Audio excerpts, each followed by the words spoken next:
Assalamu alaikum wa rahmatullahi wa barakatuhu. Jazakallah khair. Thank you for everyone for joining us again on the open forum. MashaAllah, today we're joined by our very esteemed guests, Brother Ijaz and Brother Sadat, and of course our regular brother, Brother Nazam. Brother Imran is struggling with internet connection, and apparently Virgin Media are down in his area, so he's going to try to join on his phone, or inshallah, if he's able to get internet quickly, then he'll join us, inshallah, on that. So brothers, mashallah, we've got the open forum, and of course, sorry to mention Hamza. I think most of you probably know that his mother passed away, so he did actually want a little bit of time off, which is perfectly understandable. So please do remember him and his family as well, inshallah ta'ala. So Brother Ijaz, Brother Sadat, Brother Nazam, it's the open forum, and it's an opportunity really for people of faith and of no faith to be able to just contact us, speak to us, and ask us pretty much anything that they'd like to. Is there anything that sort of strikes you in terms of what you've seen in the last few days, or any topics that you've come across that you might find that might be interesting? Well, I do have one topic in particular. Brother Nazam, are you running a call center out of your bedroom? Yeah, sorry about that. Okay, no, it's all good. It's all good. If I may touch on an experience that we had recently, Brother Abbas just spoke about Brother Hamza, and I don't want that to be the topic of today's stream for many, many reasons. But just some advice to my Muslim brothers and sisters, when non-Muslims join Islam, they have to reconcile the fact that their parents, their brothers, their sisters may not end up joining Islam as well. And when, they lose a family member, regardless of that person's circumstance, is it appropriate for us to bully them and, tell them, oh, your relative is going to, burn in hell or something along those lines? We as Muslims have sometimes really terrible akhlaq. I have to mention that. And the Prophet Muhammad, peace be upon him, said the person furthest from Islam is one who is hard-hearted. Listen, the Prophet, peace be upon him, grieved for his parents like any other person would. He still visited the graves of his parents after they died. He still visited it. And do you think people at the time of the Prophet, peace be upon him, rebuked him for thinking well of his parents? No. So, my advice is to the brothers and sisters, if you see anyone, targeting a non-Muslim in this way, a Muslim who has non-Muslim family members, just stop them and say, brother, what purpose does this serve? Why continue this kind of mindset? So we must be loving and kind. And, all the brothers here at EFDawah have been keeping not just Brother Hamza in mind, but Brother Abdullah Andalusi as well, whose father is in the ICU, right? All of these things have been publicly circulating and whatnot. And it is our duty as Muslims to remember that these are our brothers and sisters in the deen, and we have to love and take care of them. For example, when I was sick, I don't want to ruin somebody's good deeds, but there are certain brothers here on this panel that made sure I, got my needs met. Alhamdulillah. If I ran out of food, they would come and help me. They know how difficult it is when I'm sick. And the same thing goes, we would all help each other. The least that we can do is think well of our brothers and sisters. And if you can't do that, just try to make dua or something. But please, let's not hurt people who are already in a place of grieving. I'm sure that most of us will have to experience the death of a parent at some point in our lives, and it's not going to be an easy period. And I just want to encourage you all, if you're watching the stream and you've seen anyone attacking the brother because of this, just respectfully ask them to stop. Inshallah, Brother Sami. I mean, the thing is, you make a very, very good point. I mean, one of the things that I would say is that unfortunately we do have sometimes people who are not Muslim, but they pretend to be Muslims, and then they leave these sort of comments as well. But nevertheless, we Muslims need to appreciate and realize that we're not the judge. Allah is the judge. And we don't know about our own affairs, subhanallah, but that on the moment of death, will we die as Muslims or we won't die as Muslims? And this is why in our prayers, we always pray to Allah subhanahu wa ta'ala that, Ya Allah, keep us in Iman. And when you lift us, take us in Iman as well. Because there's no guarantee, subhanallah. You might see the brothers here that they're dais, oh, mashallah, they're all little sheikhs and stuff, giving us, no, astaghfirullah. At the end of the day, we are just hanging on by a thread, subhanallah. And that thread is very weak, my brothers and sisters. And remember this. So being judgmental is actually a sign of an illness and a sickness within our own souls. Because really, we should be day and night worried and concerned about ourselves if we truly understand this deen, not looking at others and thinking where they might end up. So please be very careful with what you say, and remember that whatever you say, we are accountable for these things. If you hurt somebody with your harsh words, or with being not being tactful or whatever, we're accountable for these things. Islam is not to be taken lightly. We are people who are supposed to be measured and controlled, and we're not supposed to be people who just say whatever comes to our minds. So please, brothers, with that, take care on that. Brother Sadat, Brother Nazam, would you like to add anything to that, inshallah? Well, I was just going to say it's not really the way of our pious predecessors, like to pass judgment on others. And I was going to say it's better to have a good opinion of people, and it's better to err in judgment than to, be wrong about someone's fate and assume that they end up in hell, but actually, in fact, be on the wrong side. That's much more serious than say, making a mistake on like having husna zan or having a good opinion of someone.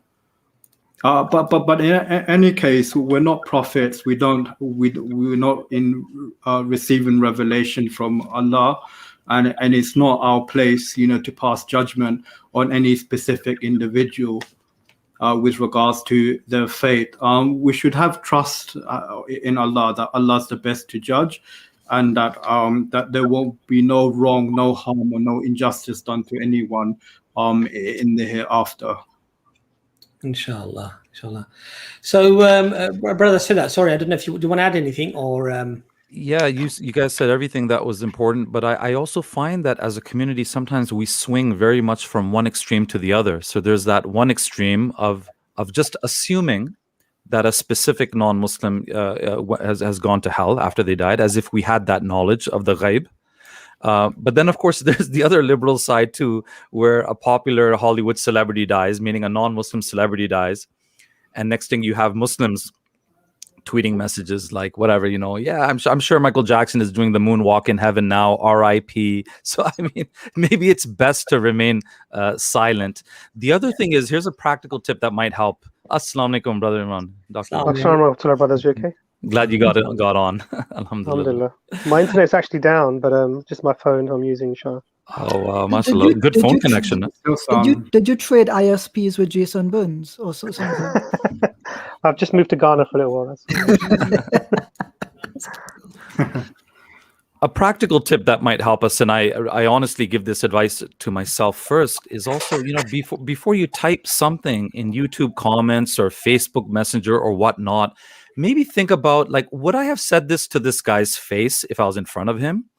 So, if I'm typing something in Messenger to Brother Abbas, I gotta think, if I was sitting with Brother Abbas right now, would I say that? So I think that's one practical tip that might help us think twice. There's a beautiful story about when Ikrimah bin Abi Jahl, who was obviously the son of Abu Jahl, and he too was a very stubborn enemy of the Prophet sallallahu alaihi wasallam, and he remained a non-Muslim till just even shortly after the conquest of Mecca. Then he eventually converted.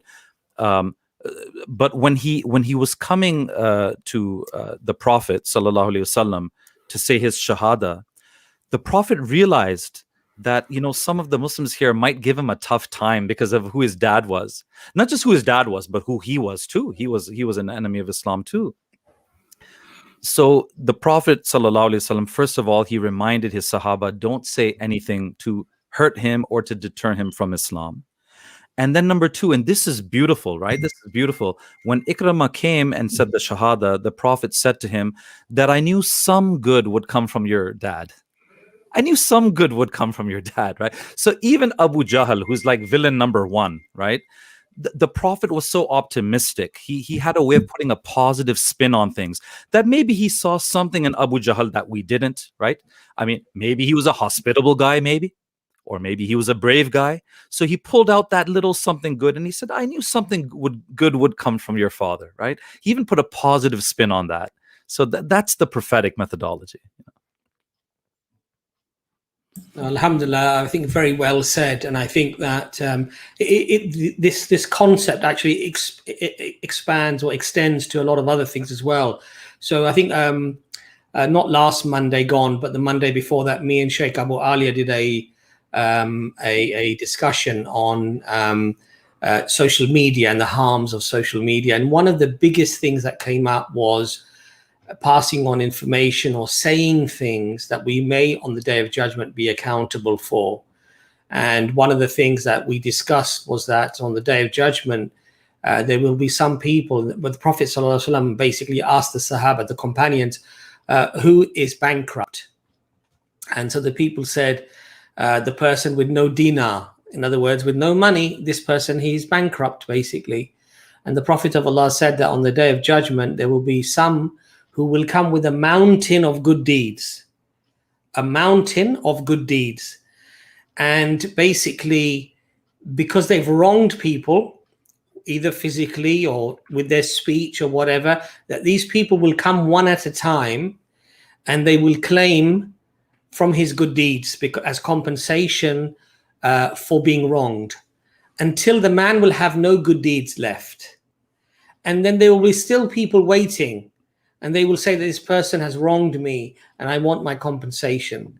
And so they will then offload their sins onto this individual, until all this person will be left with is masses of sins, basically, and all of his good deeds will come to naught, basically. They will be reduced and he will be bankrupt, effectively.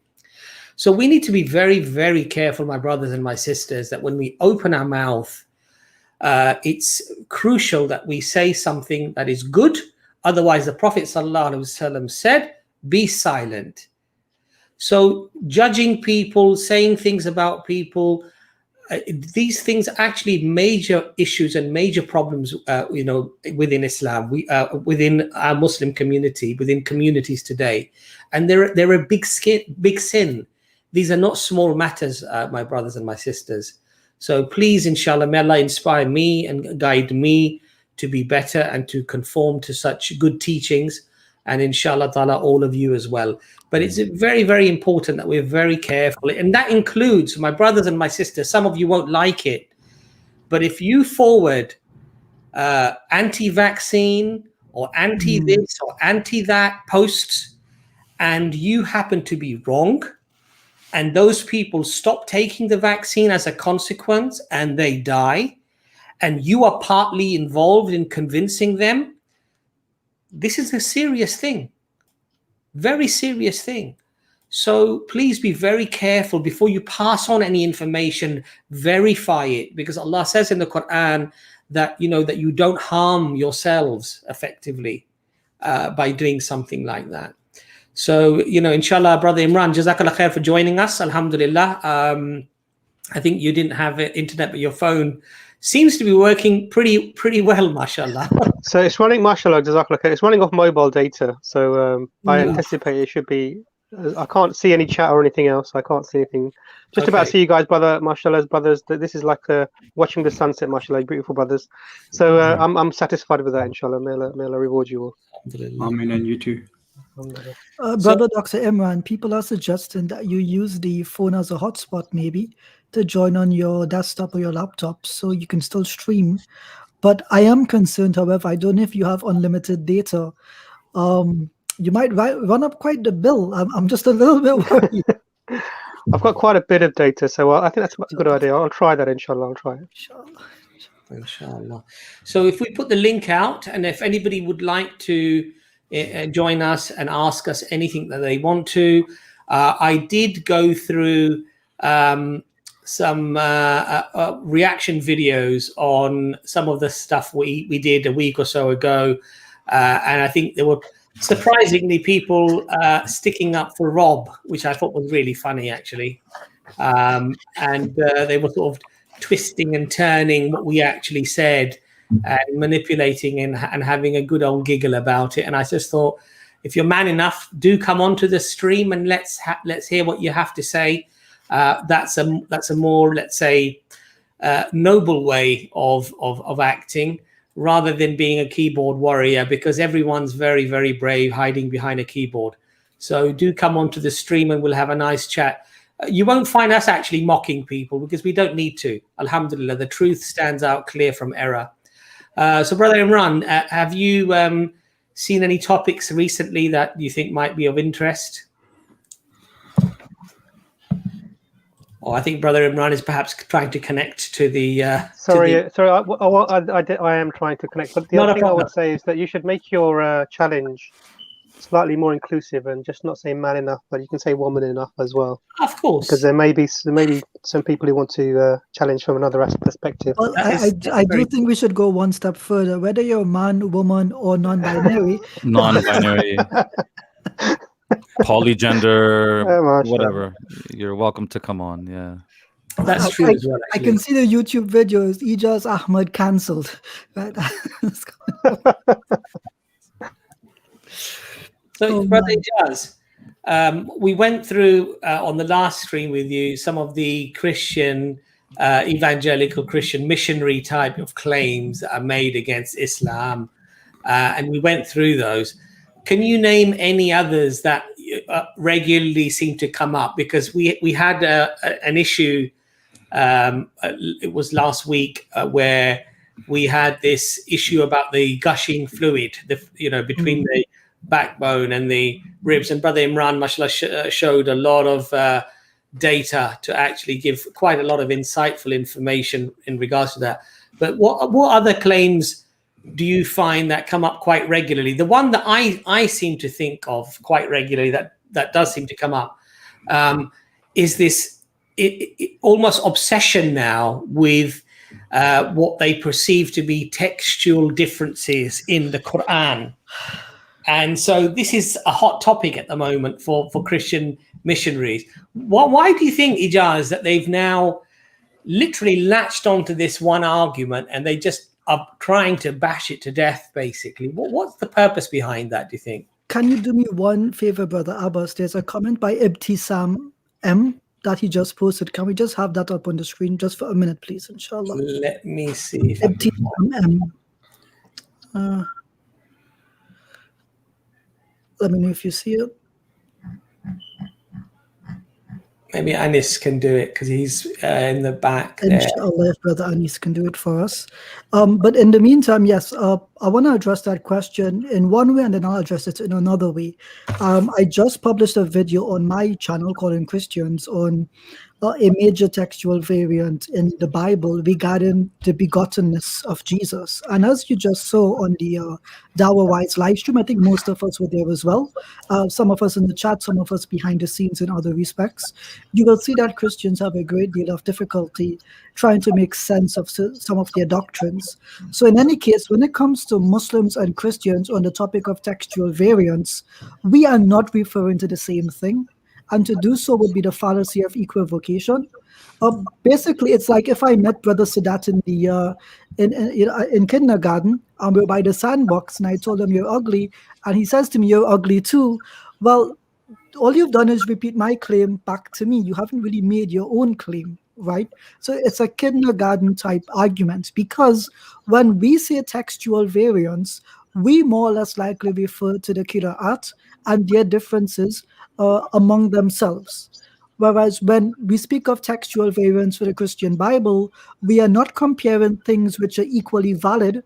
Rather, in this case, it's one thing which is invalid and all the others are, one thing which is invalid and one which is valid. So they're not the same thing. And what I often find is, you will find both Muslims and Christians making this error. They use the catch-all phrase of textual variants for them both, but they do not stand on the same ground. That's my initial answer. I have a second answer now, which is that you will not find, for example, among the Qira'at, or even among the scribal errors that we see in unverified manuscripts, any significant change to the text itself. Often what we'll find is, what we call parablapsis, a switching of one word instead of another. Like you have A and then B, you might find B and then A. You will never find that, Allah is more than one. You will not find that Allah can experience pain, or that Jesus is God. You won't find that level of mistake. But we cannot actually say the same thing about the New Testament or the Old Testament. In fact, there are many popular variants where they've swapped names, reversed genealogies in some cases. They've added entire passages, sometimes even chapters like John 21. So it's really a really bad argument. And the only reason some missionaries get a kick out of it is because they get to say to Muslims, but you have variants too, not realizing that catch-all phrase does not apply equally. Yeah. One of the interesting things, Ijaz, is that, so for example, we know of a Christian missionary, evangelical, Mr. Smith, and he makes the argument that Arabic did not exist when the Quran existed. Let me just hear me out. I can feel the anger bubbling up when you say that, but okay, I'll give it a go. And he also argues then argues in another video, the Quran actually came 200 years before the Quran actually came down. I remember that. So I'm thinking to myself, which one is it? Did the language exist? Or in fact, if the Quran existed 200 years before, that means the language must have existed. So it's like they just try to play it both ways. Why would they make arguments like this? I find it really astonishing. The thing is, when I was meant to debate Jay in December 2018 in Hong Kong, my presentation was based on the idea, which Joseph J. Smith are we going to get today? Are we going to get the Joseph from his videos, or the J from his PhD thesis, where in that thesis, he argues that the Quran comes from the 8th century, but in his videos, he's like 5th century sometimes. And I'm like, either the Christians aren't paying attention because those are two mutually exclusive claims. Exactly. Or for the sake of the argument, they just accept it and use it. So they throw whatever they can get at you. It's unfortunate. Yeah. Yeah, but no, it's very odd, very, very odd. Actually, it's not odd. It's classic missionary tactics. You see, let me put a question to Brother Nazam for a second. Brother Nazam, when we give dawah to Christians, don't we try to be consistent in what we say? So, for example, you will not claim that the New Testament is inspired by God, but then also claim its errors and contradictions are not inspired. You will say plainly that this is not inspired, but the message could have come from a source which had some relevance to Islam. Would that not be the case? Definitely. I mean, basically that's what Muslims believe.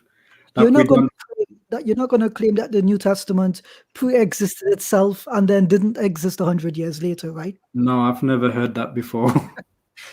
So, but you do dawah with many Christian groups. Have either of you ever used such intellectually inconsistent claims and been called out on it?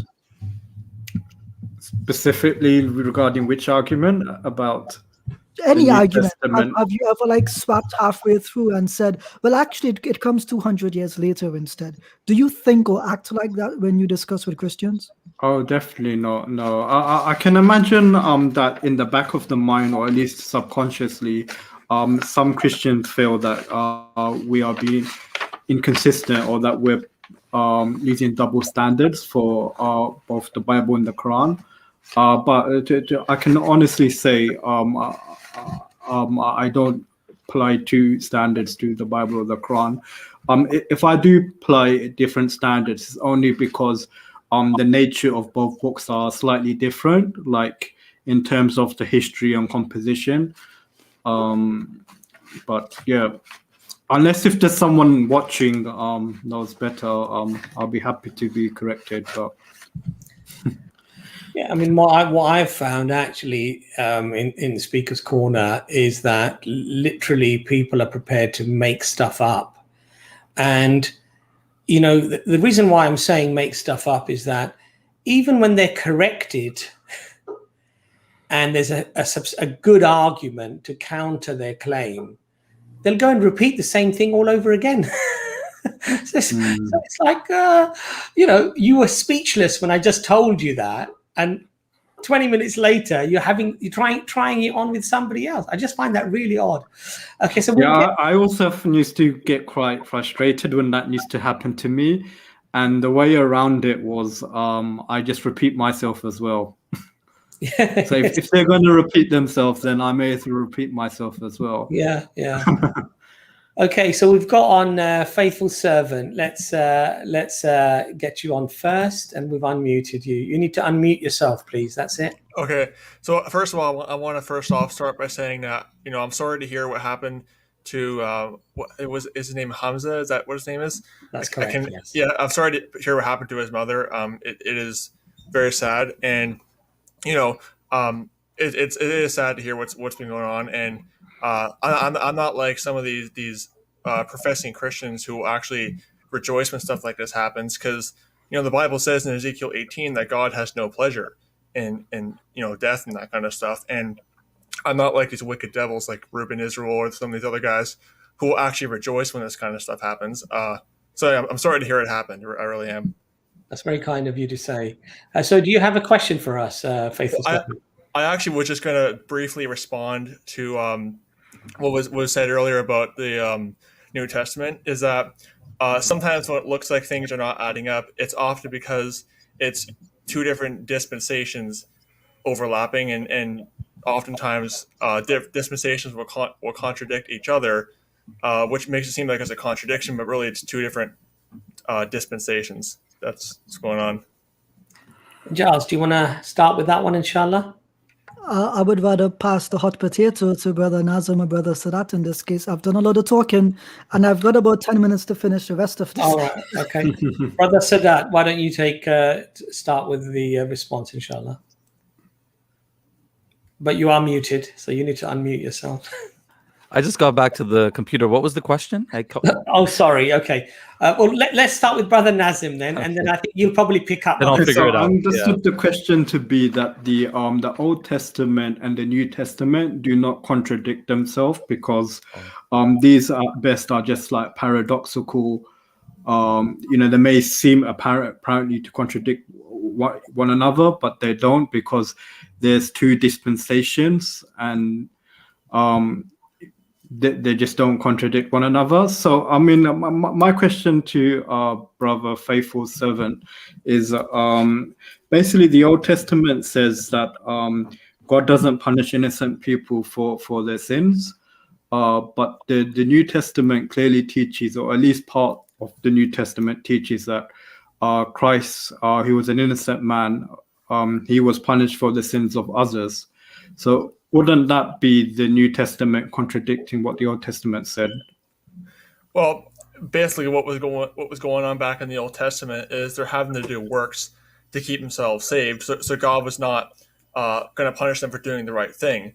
But then when he transitioned to the New Testament, which is after the crucifixion, because Jesus Christ willingly gave himself as a sacrifice and literally became sin on the cross and became a curse on the cross to basically redeem us. So it's kind of a different thing when someone is willfully doing it, and then when someone is basically they mess up and then God punishes them. Because it is true, God does not punish the righteous for basically doing the right thing. Well, the Old Testament doesn't just say that you're rewarded for the good that you do, but it also says you're punished for the wicked that you do, and that the son shall not bear the guilt or the transgression of his parents, and vice versa. But the New Testament does teach that Jesus took on everyone's sins. Like Jesus himself did no wrong himself, but he took on the punishment. So isn't this contradicting this moral universal law, which is that the innocent are not blamed for the crimes of the guilty? Well, that would be true, but it's different with the case of Jesus, because there's prophecies about what was going to happen to him. So he had to fulfill, like Luke 24 talks about what happened to him, fulfill what was written in the prophets. And Well, curiously, when Luke says that this was written like in the law and the prophets that the Christ must suffer and rise on the third day, he doesn't provide any proof text or any evidence for this claim. Unlike in other instances, you do find that Luke quotes from the Old Testament to back up what he's claiming. Whether that quotation is an accurate or fair representation is another question, but he does do that. But on this occasion, with regards to an innocent man bearing the sins of the guilty, Luke doesn't actually provide any proof text from the Old Testament to back up his claim. Well, actually, I have a cross references app, and he references prophets, and he's basically referring to prophecies in the Old Testament, like Psalms 22, Isaiah 53. I think it's Psalm 16. He's referencing these as saying like these, because there are cases where he'll say the prophet said this, but he won't actually quote what the prophets say. But he's referencing what was written previously. A faithful servant. What is your name, by the way? Sorry. My name is John. John. Look, I'm sorry, Nazam, for butting in there. No, sorry. John, do you honestly think that the Bible that we have today is the literal word of God? Well, that's kind of the thing, is that I do believe, because of course I am King James only, and I do believe that it is basically, I hold to the King James in particular because of its verbal beauty, textual purity, and translational accuracy. But when it comes to being inspired, I do believe it was inspired to an extent. However, I don't believe this kind of nutty and cultic view that it's advanced revelation above the Hebrew and Greek. That's my position on that. So basically what you're saying, brother, is that you don't believe that it is the literal word of God. Well, I believe it was given with the help of the Holy Spirit, but I don't believe it was any kind of advanced revelation above the Hebrew and Greek, like this kind of cultic mindset would say. Right. So is it or is it not the literal word of God? In other words, what God revealed verbatim to Jesus, did Jesus reveal that verbatim? And is that what you have in your hand today? What I have in my hand today is the most accurate and textually pure translation of what Jesus had. So most accurate does not mean that it's the literal word of God. Do you accept that? Well, I have to disagree, because I do believe it was given with the help of the Holy Spirit. Brother John, I'm not trying to corner you here. I'm just trying to have an honest discussion with you. And the truth of the matter is, my brother, is that even Christians who are academics, they realize this huge problem. And that's why there is so much textual criticism, hundreds, if not thousands and tens of thousands of books being written about which verse and which chapter and which Bible, and because we don't have the literal words as given by God Almighty. Now, that being the case, and I really don't think this is something that we should even be debating in 2021. We're wasting our time, quite frankly, if we're going to debate about it being literally the word of God, or some of it being inspired, but obviously some of it man has added and some man has taken away, and some we can quite clearly show fabricated in order to sort of push a particular doctrine. Now, that being the case, you can't quote from the Bible then and then automatically assume what you're quoting are the words of God or the words of Jesus. And that poses a very serious problem. Brother Abbas, there's another problem, which is that from the perspective of the viewers, you had a mischievous grin on your face the entire time you were talking. So your screen is actually frozen. Oh, really? Oh, I'm so sorry. Okay. But it's a beautiful pose, though. Well, as long as I am smiling, that's oh, good. Yeah, you're grinning. Yeah, that's good.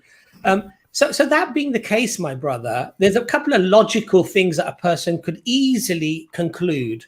And the first one would be that for whatever reason, God has decided not to preserve this scripture.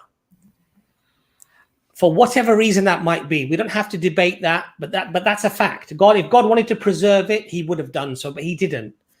And I think it's also then for logical that if God didn't preserve this particular scripture, It can't be for us today.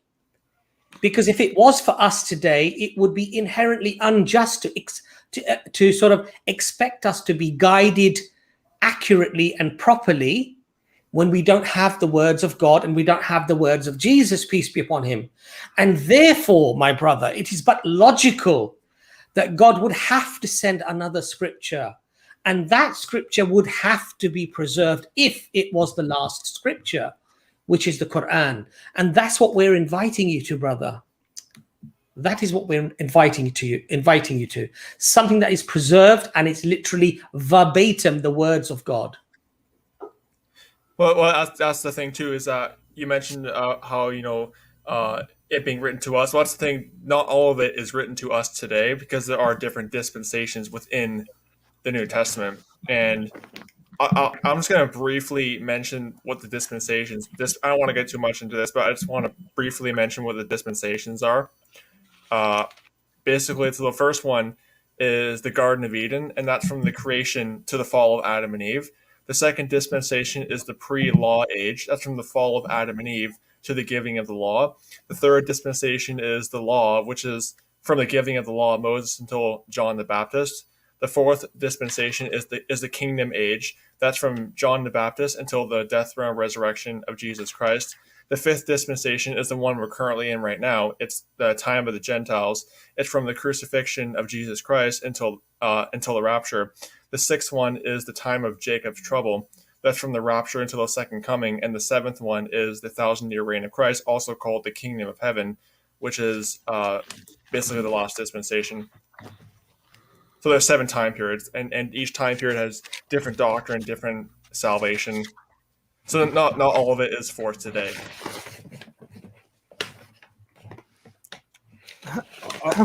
John, have we not sort of already had discussions with you? And I know that you're only 19. I'm mindful of that, and we've sort of discussed the idea about these dispensations and how you were saying that Paul was preaching the dispensation that Paul was in. You said that, sorry, not Paul, sorry, John the Baptist was in. However, he was still preaching about the Old Testament laws, even though that dispensation had already passed before him. And so we're getting this crossover of people who you claim should be in a different dispensation, still referring to the laws of the other previous dispensation, as you put it, as valid. And I think that what you bring, to all due respect, I know that we're interacting with you quite a bit, but actually what you bring is very, very niche and unusual amongst Christians. Not to say that invalidates it by itself, but actually it's a lot very incoherent in the arguments that you present. So what is it that you're I don't really understand the point that you're trying to make. What is the point is it that you're trying to make? What's the question you're asking? Basically what's going on is that not the whole Bible is not all written for us. That's the point I was trying to make, basically. So the New Testament, which speaks about John the Baptist, was written after the dispensation of John the Baptist, as you understand it.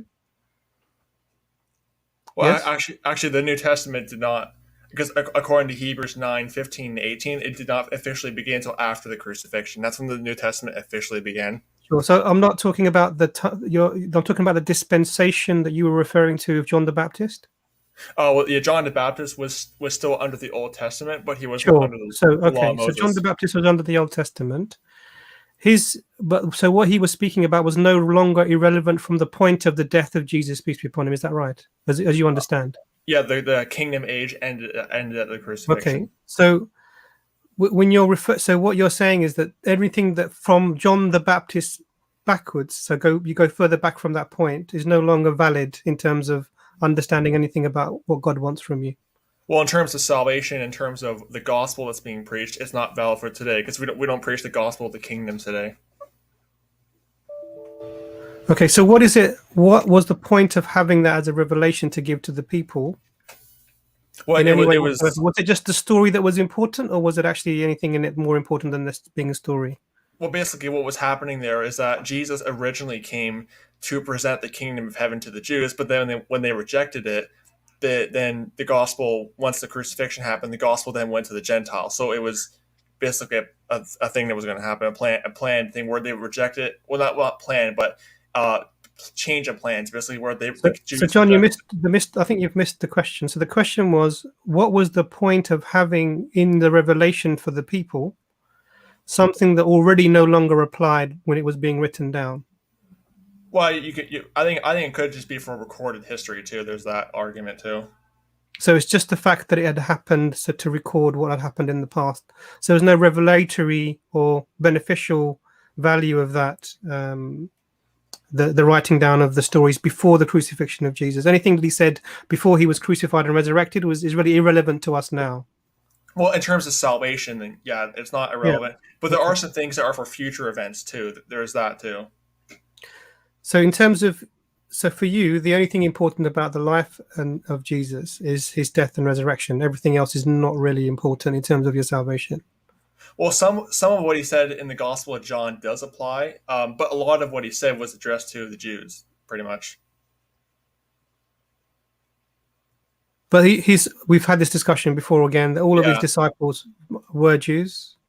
Yeah, they were Jews, but basically it's I believe that it's in the canon because it's just for recorded history. Okay, so there's anything that we read pre-crucifixion and resurrection in the Old Testament, in the New Testament, is no longer valid for our salvation. Not for today, but some of it is for the future, but not for today. Most of it. So, for example, the Gospel of Mark, depending on which manuscript you get, doesn't contain the crucifixion at all. So that we can just discard that whole gospel as being irrelevant for our salvation, right? Well, the 4 Gospels are 4 different accounts of the same events. Yeah.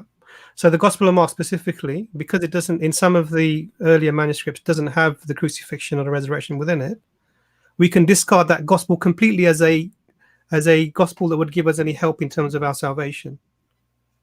Well, it's a gospel. It's not actually it's just a gospel account. But in terms of salvation, I would say no. Yeah.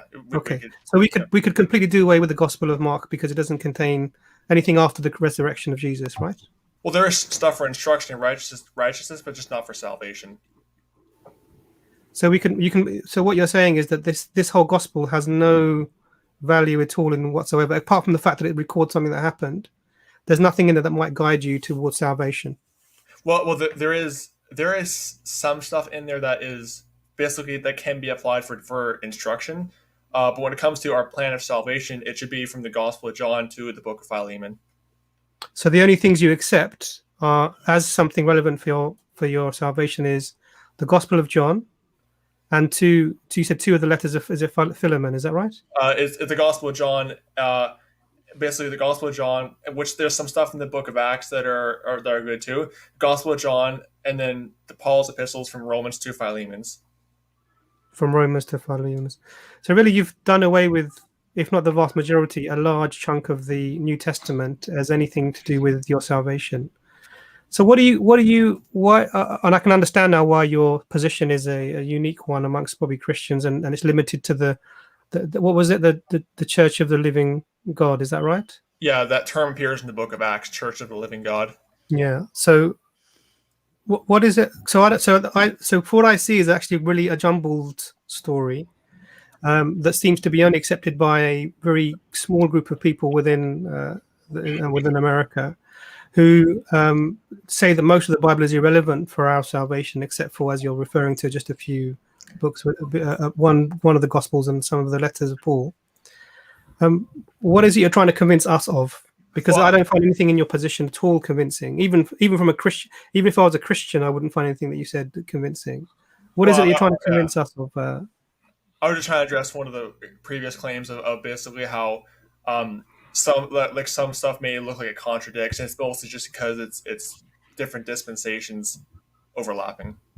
If I may, Faithful, the thing is, there's even aspects of the new dispensation or the new covenant that Christian churches don't follow. If your church is different, I would be curious to know. So if the letters of Paul are still useful for instruction, when something is not useful for your salvation, but it's still useful for instruction, I mean, Paul introduces a lot of new laws and new rules too, if you think about it. So the idea that men should not have long hair, women should not have short hair, women shouldn't speak in church, right?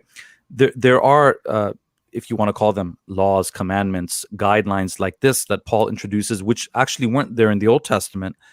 So question number one is, does your particular church abide by those teachings? And if not, what does that mean? Does that mean that the new dispensation is also old now? Because I don't know of many Christian churches that even bother to follow those new instructions of Paul in the New Testament. The second thing is, and maybe this is a little bit of a concession perhaps that I'm giving to you, is that I would agree that there are some things between the Old Testament and New Testament which don't necessarily have to be seen as a contradiction, but it's oftentimes Christians themselves who will make them look like a contradiction. So, for example, right, there are certain criminal, punishments or penalties in the Islamic sacred law, in the Sharia, right? Now, the objection of most Christians to those laws is not, well, that's not what God wants you to do now because we're in the new dispensation. Oftentimes, it's a moral or ethical objection, that to do this, to impose this criminal punishment is immoral and it's wrong. But wait a minute, it can't be immoral and it can't be wrong if God commanded it in the Old Testament. You could argue that it's outdated. It's not meant to be implemented today. Okay, you could make all of that argument. But how can you make the argument that it's immoral, that it's unethical? Did God morally improve from the Old Testament to the New Testament?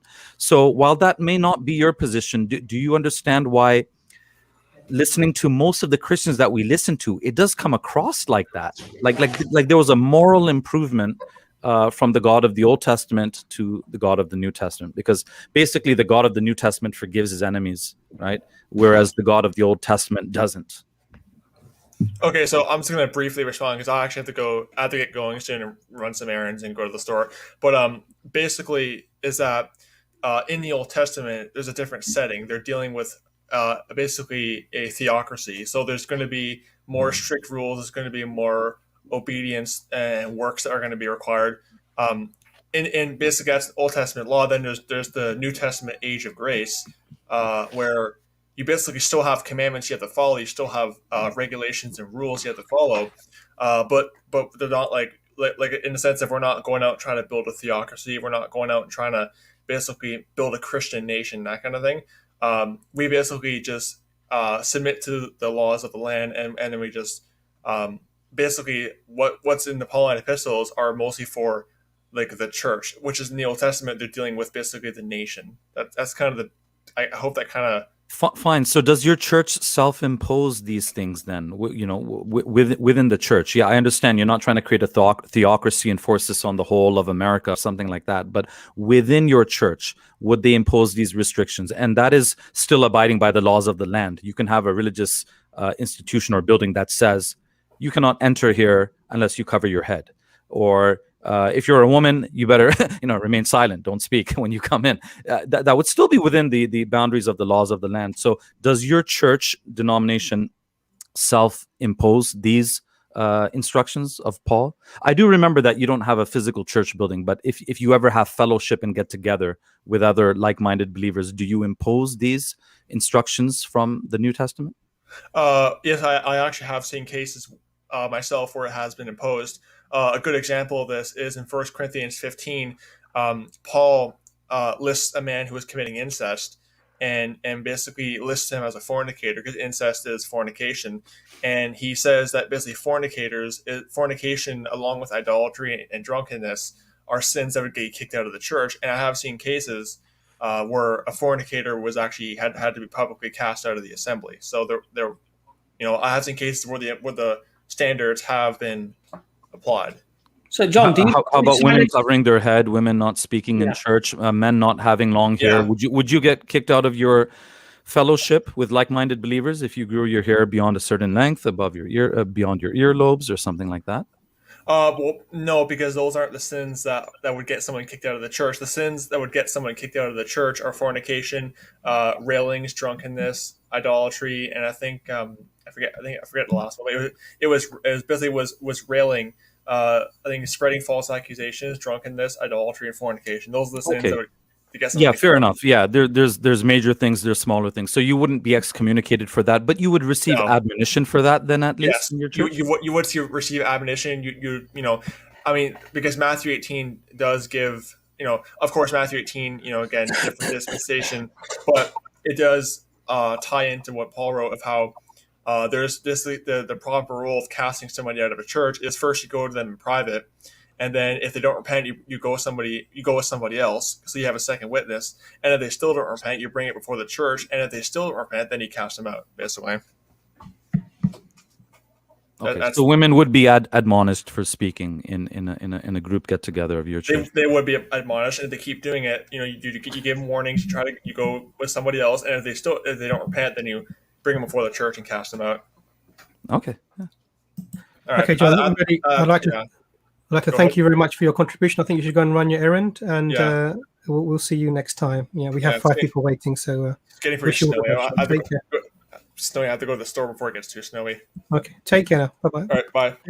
Just a quick point of note. Earlier, when our brother Abbas, he asked Ijaz, do you want to address this question, right? I don't know if you guys noticed Brother Sadat's answer, right? The entire time the question was asked, he was on camera in front of the computer.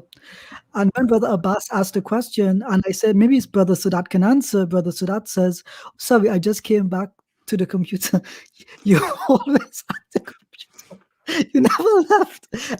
So it kind of caught me off guard, but I didn't want to laugh too much. MashaAllah. Also in the comments, by the way, saying that they were thinking of leaving Islam. So that person, I would actually like them. I don't know if they're in the back chat. If you are in the back chat, can you identify or re-identify yourself? Because I would think you would probably get a preference here to come on, if that's okay with the admin, inshallah. Sorry, do you remember the name at all, Ajaz, of that person? No, that's something with the Z. That's all I know. The Z. Okay. All right. Like Zingi or Zini or... Okay, so you have priority, brother or sister. If you can come on, we'll get you onto the chat and we'll have a conversation with you, because we'd really like to understand and if we can help with anything that you might be thinking about. So we'll let you identify yourself and we'll take you from there. Inshallah. So it's like you're going to say something. Sorry, we've got quite a few. Here we go. Munda Ziddi. So this is a very specific name, which means he says, "I'm here." So okay, if you wanna actually try and come into the chat, we'll try and get you on Munda Ziddi, and we'll take you from there. Yeah. Yeah. So the brother who's running the back, Anis is running the back. If you can actually make space for Munda Ziddi, if you try now in the next few minutes, that'd be great, and you can come on. I mean, all he has to do is ask if the admin behind the scene can act like Pretty Patel and just like boot everyone out. I think we'd create the Brits in the room will get that reference. Just boot everyone out from the back chat. So if Munda Ziddi can try and go into the link now, I think that's enough. If we make a couple of spaces, Hassan, we're going to remove you because we're waiting for this specific individual. So please don't log on, please. There we go. We have the individual. Okay. So, Munda, welcome to EFDawah, the Open Forum. What are your questions and what are your concerns? Thank you very much for making room for me, and I feel really bad for the people who got kicked out. Can you guys hear me properly? Perfectly. Yep, perfectly. Okay. So recently I've been not recently in the COVID lockdown and stuff, just to give everybody a little bit background. For the whole year I've been watching some started by watching the Hyde Park, that thing, where everybody's in the speaker's corner. Then I moved into watching some Pakistan-based ex-Muslims and the points that they have been raising for Quran. And believe me, I would really like for this panel to totally prove my understanding to be totally incorrect.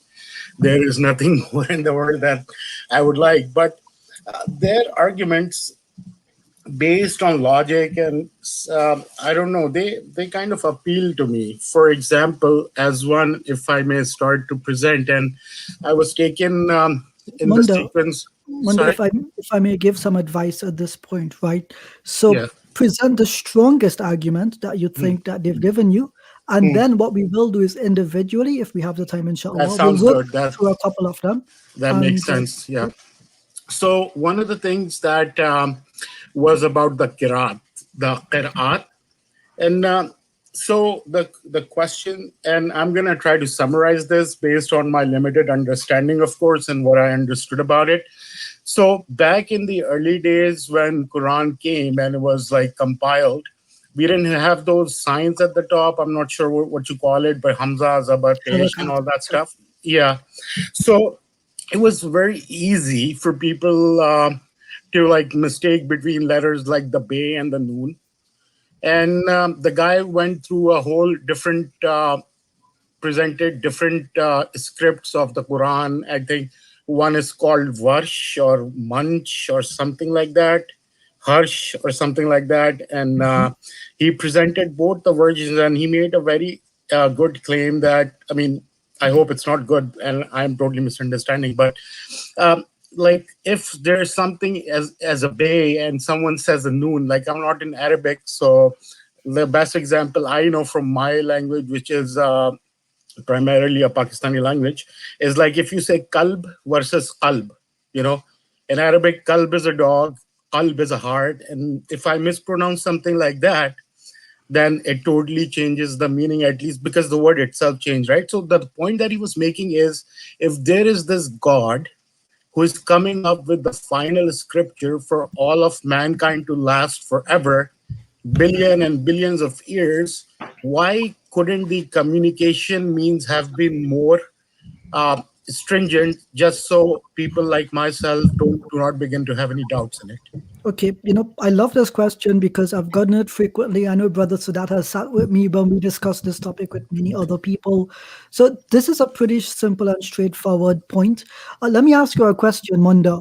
When you read Surah Al-Fatiha and you say Alhamdulillahi Rabbil Alameen, how many different ways do people recite that one ayah? I don't know the exact number, but this point was also presented in those people's, and it was well researched, I would say, that there is a difference between, some say Alhamdulillah, some say, like there is a difference because Arabic is not my language, but this point was also brought up that there is a difference in how that particular verses have been recited in the past, and I think there is something. I'll make it easier for you. When we say Bismillahir Rahmanir Rahim, I'm going to delete everything except for the first word, Bismillah. How many different ways do we pronounce that? I don't have the number myself. I pronounced it as Bismillah, Bismillahir Rahmanir Rahim. So here's what I will tell you, right? When we say that word Bismillah, if it was the case that anyone and everyone can mistake a ba for a noon or a ba for a ta, anything like this, then we would not have only one way to say it. So any copy of the Quran you look at, or any qira'ah that is recited, we all pronounce the basmala. This is called a basmala, B-A-S-M-A-L-A. We pronounce it the exact same. So in the first place, it is not true that people could have made up whatever they want. In fact, there were two individuals, just two. I think they were at the time of Harun al-Rashid. There were only two people in the entirety of the history of the Quran to intentionally try to make up their own recitation. They were called to repent and they were openly admonished for it. So if it was the case that people were just making up their recitation in whatever way possible, we know that this is not the case because we've only had two people in history to do this. The second thing is the harakat. This is again a bad understanding by these quote-unquote ex-Muslims, and I believe I know who these individuals are. One of whom I have to tell you, we got away on Facebook a few years ago, and he still does not like me to this very day. But the harakat, as far as we know, are found in the earliest manuscripts of the Quran. So there are two very early manuscripts. One is Arabica Mingana 1572A, and the other is called 47. Funny enough, I had to mention these two in the previous EFDawah stream as well.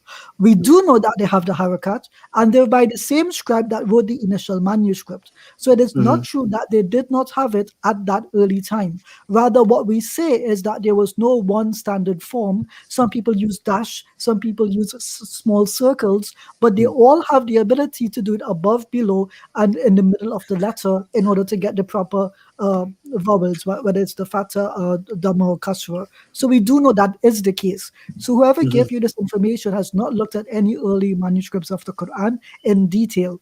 I would also add here, again, if it is the case that people did not know what were they reciting, then anyone can make up any recitation. You would not have a defined limit of the number of accepted qira'at.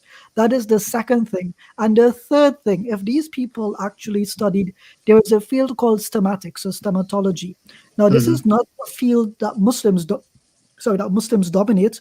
It's a field by Christians. So it's called stematology. A very famous anti-Islamic scholar, Dr. Michael Cook, and he, like I mentioned in other streams, he wrote a book disagreeing with the standard narrative of the history of Islam, which still dominates today in many corners of the academic world. He conceded in the year 2004 that the recitation that we use today seems to fall in line with the traditional Islamic narrative of how the Quran was revealed and then distributed. And so he looked at 6 different recitations in comparison with the regions that they were from. And here is the problem. I'm going to put the problem to you, and I want you, with all your knowledge that you learned from these people, to refute me on this point. Okay. So you have the city of Makkah, and then you have the city of Kufa. Kufa is today in Iraq. Makkah is in Saudi Arabia today. Now, I want you to answer this. How is it theoretically possible that the people in Kufa and the people in Makkah, hundreds of miles apart, were both able to create the same variants at the same time in the exact same places? How does that happen? Yeah, no, I mean, because my knowledge itself is very limited. That's why I came into this forum. So maybe one of you guys can debunk my whole understanding. That's why I came in. But that's a good question that I can take away. I can do my research on that and come back to you with an answer. Can I give you one other point to add to Brother Jaz's compendium, mashallah? Yeah. So that even, because interesting, because you raised, what you said was that the dots can, so the diacritical marks, the dots can be different, potentially, if you have a skeletal structure. Yeah. But the example you gave wasn't of dots that could be different. You gave an example of letters that were different. Yes, and the reason was because although I did read up on this, but right now that particular example is like I don't recall it off the top of my head. So just to give you an idea, that's why I said I gave that. I understand the example that I gave is not relevant to the problem that I had raised. So yeah, no, that because makes sense. The reason I raised it is because by the example that you gave 2 known words within the language. Yes. But if you change the diacritical marks, usually you end up with something that's nonsensical. So if you have bait and you put say instead of having a ya, you make it into a noon by putting 1 dot on top. Yeah. It becomes like bunt or something, which is not even a word. No, I completely agree. That example is missing. I don't recall it completely, but at the point in time when I was listening to that channel, as well as the evidence that they were presenting, it made sense. So I made it a mental point, but I forgot the exact example that they gave. And I think there is a Hazrat Ali something that he admonished someone for using either a bay or a noon incorrectly in a hadith, but I could be wrong. Here's what I would mention to you. I think the example that you want to give, but you couldn't give, was when a word begins with a ta or a ya, right? That is the most common difference between the qira'at in my experience of reading them. However, this is where it becomes problematic now. If, like I said, if anyone was able to change a ya and a ta, I'm not sure how much of sarf now that you've studied, but you can't just do that randomly. When you do that randomly, the ayah or the phrase will become ungrammatical unto the point that you can't actually understand. It'll become gibberish, basically. So what we do not find is where people have replaced a ta with a ya, and then it makes perfect sense. It seems to be the case, on the other hand, however, that wherever there is one recitation where it uses a ya and another recitation where it uses a ta, both of those recitations are attested to in other regions as well, quite systematically. So it goes against the point. We call this in logic a proof by contradiction. If it was the case that they were randomly switching tas and yas, you would not end up with that systematic, consistent use of them both. And in fact, a very brilliant paper I want to recommend is by Dr. Marian van Putten in his paper, By the Grace of Allah. So he takes a claim wherever it mentions by the niyama or the blessing of Allah, that different manuscripts spell it differently, even though you end up with the same recitation. And what he found out was that in all the manuscripts where it was spelled differently, the use of it is consistent with that one reading, and manuscripts where it's spelled the other way, it's also consistent throughout the Quran in those places. So again, it seems to contradict the point that they were all willy-nilly, anyone can insert anything. Secondly, I think, sorry, it does, I didn't mean to cut you off. No, I completely understand, and I think I should have probably revisited that video that I had before joining the channel. It was just that I want to do a thought experiment with you, and I want you to help me here, okay? Yeah. So I'm going to ask you a series of questions, and I want you to stop me when you believe we have a problem. And in fact, I'm going to throw this out to all the brothers on the panel. If Munda doesn't stop me, one of you must stop me, okay?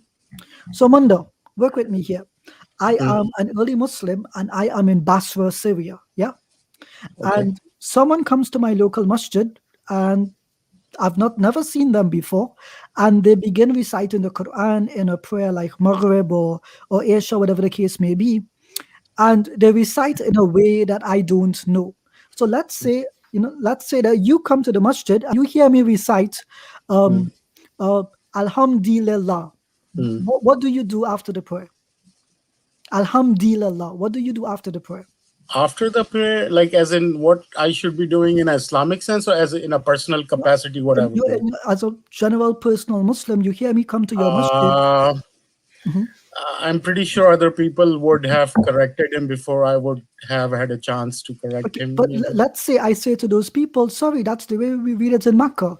What is the next question that they ask me? I don't know what was. There could be many. Yeah, I don't know. They might ask me, who is your teacher? Where is your ijazah? Who else recites it this way? The thing is, at that point, no one there is going to memorize my variant recitation, correct? So what they do is... At least not me, yeah. Yeah. So no one will. You don't go to the masjid and memorize when the imam recites, do you? You don't memorize all the various ways that he recites. So from that one recitation, people are already bothered by the fact that I'm there, and they're already waiting for me to make mistakes. But let's assume I tell them this is the way that we were taught it in Makkah. Okay, good. Then the local Hafiz comes, and he comes to the next prayer, and they tell him what has happened. What do they ask the Hafiz? Is this the way that you also recited? No. Well, are you aware of any recitations where this is allowed? No. So immediately I'm debunked. But let's assume you do not have a Hafiz. Let's assume I become the town Hafiz. Are you telling me at some point another person traveling between the two towns who joins the prayer and hears me reciting will not tell me something is wrong here? They might. I can't speak for anyone else, but I might not speak up, but someone else might, yeah. So other people will. The point is, in our Islamic tradition, when you lead the prayer in public, people actually call you out on the mistakes that you make. There's actually quite a famous example, actually. You just go online, and when you just listen to the Tarawih Salah, which is a prayer during Ramadan, there are many, many examples of people in the midst of their recitation, they make an error, and you will hear somebody recite the correct ayah from behind. And there was a case actually where there was somebody who was reciting in a different harf than the one that was understood by the different sort of mode than the one understood by than the one that was understood by the person who was in the back. So he's reciting a verse, and then somebody corrects him. The sheikh stops, he restarts reading exactly as he was before. The person, I think this happens 13 or 14 times. The sheikh stops his thing, he calls the guy over, sits him down, and they have the conversation that Ijaz mentioned. Exactly, he discusses the fact that this is from this place, I was taught by this, and it's come through this. And what this tells you is two things. First of all, is that the errors in the text, you can't force them onto the memorized recitation of people. You can't do that. If these people consider this memorization to be of their sacred text that goes back and is being taught with a provenance from in history, so their teacher taught their teacher, and there is a way of giving someone permission then to carry on teaching this. It's not like you can just take something and go and teach somebody else with authority. And then this is verified. So like Brother Jar said, you could sit there right now and make up a completely different recitation. It would have no impact at all on any of the understood recitations that we have. So it wouldn't at all. So the problem, to make this a problem, I have two issues with what he said. First of all, to make this a problem is a little bit disingenuous because it really isn't one. The second thing is, I don't know why you think this would affect your actual intention of being, why would that affect your iman? No, so that's actually a good question. I was trying to raise that also before I get off. I see a lot of people, and thank you guys for inviting me. But the thing is, there was a question that why does this make me leave Islam? Maybe I didn't address it correctly. I'm like not leaving Islam, but beginning to question God as a whole because of this. So it's not only about Islam, but about atheism as a whole. So, Brother Munda, can I just ask you a quick question? Sorry, I'm having camera problems, guys. So it's going to be beauty is too much for us, So, Brother Munda, do you read Urdu and Urdu newspapers, for example? Once in a while. Okay. Are you aware that they don't often have the dialectic marks above and below? People are still able to read them. Yes. Are you aware of that? Yes, I'm aware of that, yeah. And they're able to do that, Brother Munda, because they're familiar with the language. So, for example, if you have the word, I am sleeping on my bed, B-D, and you miss the vowel in the middle, the A, a person who's a native English speaker will not think twice. They will simply say, I'm sleeping on my bed, especially if that's how they were taught how to read it, you see. So when you have a familiarity with a language, that the things that you're discussing or saying that can't actually happen, because as soon as somebody misreads, somebody would immediately say that's not right. You're not following the rules of the language. Basically, that's not how it's pronounced. The other thing, Brother Munda, is this. You see, if I make this very simple argument, and the reason why I make it is that you really don't have to delve very deeply in analyzing textual criticism to prove the preservation of the Quran. And the way that you do that is that if you have independent chains of narrators, huffaz, who end up in different areas of the world. So you have some reciters in Africa, you have some reciters in Europe, some in China. And centuries later, when those chains meet and their recital is exactly the same, the only explanation that you can have is that the text must have been preserved. Otherwise, the recital, because remember, there's no fax machines, there's no internet, there's no way of verifying those chains because those chains are now moved. Often there is no link or contact between them and the Arabian Peninsula. And if those recitals are exactly the same, there is the only explanation, the reasonable explanation that you can make is that it's preserved. I'm just going to read you something very quickly here. Now, this particular gentleman is a non-Muslim. It's Professor William A. Graham at the University, Harvard University. He's the professor of history and religious and Islamic studies, also director for the Center of Middle Eastern Studies. In his book, Beyond the Written Word, Oral Aspects of Scripture in the History of Religion, on page 80, he states, the Quran is perhaps the only book, religious or secular, that has been memorized completely by millions of people.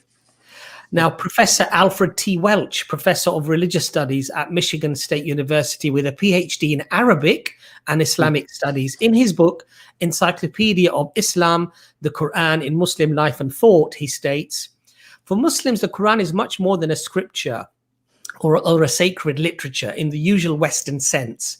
Its primary significance for the vast majority through the centuries has been its oral form, the form in which it first appeared, as the recitation chanted by Muhammad, peace be upon him, to his followers over a period of about 20 years. The revelations were memorized by some of the Muhammad's followers during his lifetime. The oral tradition that was thus established and has a continuous history ever since, in some ways, and I'd like you to hear this line that he says, in some ways independent of and superior to the written Quran. Now, these are non-Muslim academics with PhDs, who are lecturers themselves, who are not Muslim, by the way, who've studied the oral aspects and preservation of the Quran. And this is the argument that they're actually making. So I think it's a very robust argument. And when you add all of these things together, and one last thing I'd just very quickly say, do you know the native Arab speakers don't have any grammatical marks in the Quran, even today? Not today, but I know those were added later on, I think, by Hujjaj. My point to you, sir, is this. The fact is that if a person today, sometimes who's not an Arab speaker, a native Arab speaker, is able to read the text accurately and faithfully without those grammatical marks, is it reasonable to assume that the people at the time of the Prophet, peace be upon him, who understood classical Arabic, who learned the Quran directly from the Prophet Muhammad, peace be upon him, hundreds of them became huffaz within that first generation. Many hundreds became huffaz within the first generation, that somehow they would have been less likely to preserve the text in its oral form than a 5-year-old or a 7-year-old can do it today. These are just unreasonable arguments, quite frankly. Yeah, I agree. No, thank you for giving me the academic references. I'm going to go and see if they're available and try to do further research. But yeah, thank you very much. I think I'm going to drop off also. I think I'm taking a lot of people's time. So, but thank you. Before you go, Brother Munda, sorry, Brother Sadat, just one really quickly. Brother Munda, here's my advice for you. Can you go to the Arabic edition of Al Jazeera, the website that is? When you read it, you'll see that they don't have the harakat on the website, right? So sometimes even for the ya or the ta, they don't even put it. So here is the problem. Al Jazeera is a money-making company. They have a business to run where they publish news. Accuracy is very important to them, correct? Okay, yeah, definitely, yeah. Now, I believe so. If it is the case that people can get confused without seeing the vowels or without seeing some of the tashkil, for the ya or the ta, then the problem is no one would be able to understand or read Al Jazeera correctly. They would go bankrupt overnight. Like, let me ask you a question. Will you read a newspaper, Brother Munda, in which you could not understand what was written? No. Would you pay for one? Would you purchase a newspaper? Not likely. Not likely. Yeah. So either it is that there is this mass conspiracy where all the Arabic newspapers in the Arab world are just printing gibberish and people are giving them free money, or, and I could be wrong here, or they know how to read the text without the harakat in them. Which one do you think is more likely? If they know how to read without harakat, yeah. So if they can read newspapers without the harakat, how much more so can they read the Quran, which is recited every day to them publicly in Salah, which is memorized as a child? Yeah, I totally agree. These are fantastic points that I have gotten, like a different perspective totally, and it gives me some starting points to further my own research into the topic now. Take our email as well, brother, and if you do have any further questions, I can provide you with tons and tons of information. I'm sure as Brother Khan and Imran and Nazam Sadat, we can all provide you with tons of evidence. And ultimately, Brother Munda, you know what it comes down to? It comes down to, is it reasonable to assume that the Quran is preserved?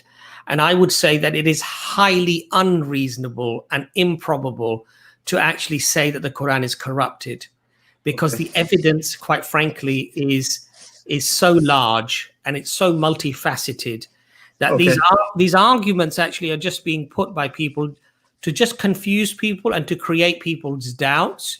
But in reality, most of these people haven't really even studied this subject in detail. They're just regurgitating what they've already been told by others. Right. I wanted to add a couple of points, if I may, please. Please do. Yeah. Thanks. So, Munda, there are certain conspiracy theories, right? Which, when you sign on to them, you are signing on to a whole bunch of other conspiracy theories too, to hold that conspiracy theory in place. So, for example, I cannot subscribe to the conspiracy theory that people dying of COVID in my city in Toronto, Canada, is a conspiracy. I can't sign on to that conspiracy theory until I sign on to a much bigger conspiracy theory, which is that COVID deaths in Canada and in fact on planet Earth, they're all a lie. All of it is a lie. All of it is a conspiracy. So do you see what I'm saying? I can't say COVID is real in America, but it's not real in Canada. If I believe that it's fake in Canada, then I have to subscribe on to a much bigger conspiracy theory, which is the governments of North Korea and South Korea and Saudi Arabia and Greece and Turkey, all of these governments have conspired together to create this conspiracy of COVID, correct?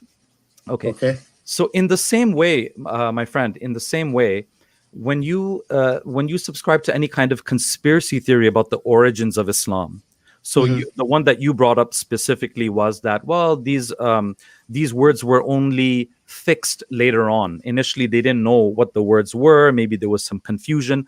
Only later on, after the time of the Prophet, did they agree on what these words actually are. And then they added in the appropriate harakat or the diacritical marks or whatnot. There's many other such conspiracy theories. Before you came on, we had been discussing the idea of J. Smith's idea that the Quran was written 200 years after the time of Prophet Muhammad. So the point here is that you cannot subscribe to that conspiracy theory without subscribing onto many more conspiracy theories. Jonathan Brown put very, very well in his book here. It's called Slavery and Islam. Now, he was talking about a different conspiracy theory, but never mind that. I just want you to pay attention to one little sentence here that he says. He says, this is a truly engaging theory, but it suffers from two flaws. I'm just going to mention the first flaw because that's the one relevant here. The first is the flaw of all revisionist histories of early Islam. It requires us to believe in complex conspiracies of collective fabrication in a period in which Muslims were literally fighting civil wars. Among other things, the very claims of religious, legal, and cultural identity that were supposedly being forged with such miraculous unanimity. So the point here is, my friend, if the Quran, for example, was written 200 years after the time of the Prophet, if that's the conspiracy theory, then we will say, well, wait a minute. How did Sunnis and Shias agree to write the same Quran? So now you have to subscribe to a bigger conspiracy theory, and you have to say, well, actually, there were no Sunnis and Shias 200 years after the time of the Prophet. Then we're going to say, but wait a minute. Didn't that division begin with the Battle of Jamal, where Sahaba were fighting each other? Now you're going to have to say, well, maybe that Battle of Jamal didn't happen. Maybe that was invented and it was read back into history too. So in order to subscribe to any one of these conspiracy theories, you have to subscribe to a much, much bigger package, my friend. You have to subscribe to a much bigger package of conspiracy theories. So I think one of the goods that came out of the civil wars that happened in early Islam, even amongst Sahaba, I think one of the goods that came out of that is that it's very difficult now to believe that the Quran was only fixed after the time of the civil war. Because how would Sunnis and Shias have agreed on the same text, right? I'll leave it at that for you to think about. Point number 2 is very quick, my friend, is because you mentioned Pakistani atheists or ex-Muslims. So I don't know, but I hope you will watch this very interesting debate called Kya Khuda Hai between Haris Sultan and Mufti Usman ibn Farooq.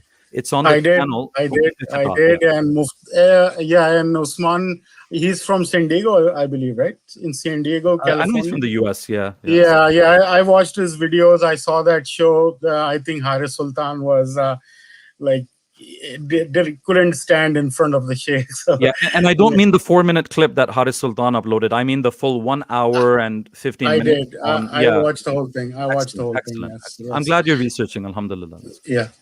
So thank you for giving me time. I'm just going to drop off and then come back at a later point. I still have some more questions, but obviously I don't want to take everybody's time. Thank you for giving me time and clarifying some of my doubts. Not a problem. Thank you for coming on. Thank you. Bye. Thank you. I think what we'll try and do is we'll try and be fair for the next few people to come on. Hi there. Just give me 1 second. Sorry, yeah, Manson. We'll try and sort of allow them to ask a couple of questions, and then we'll get somebody else on, because I think we've constantly got people trying to come onto the chat, but it's full. There's already 12 people on there. So Mason, please do go ahead. What's your question for us?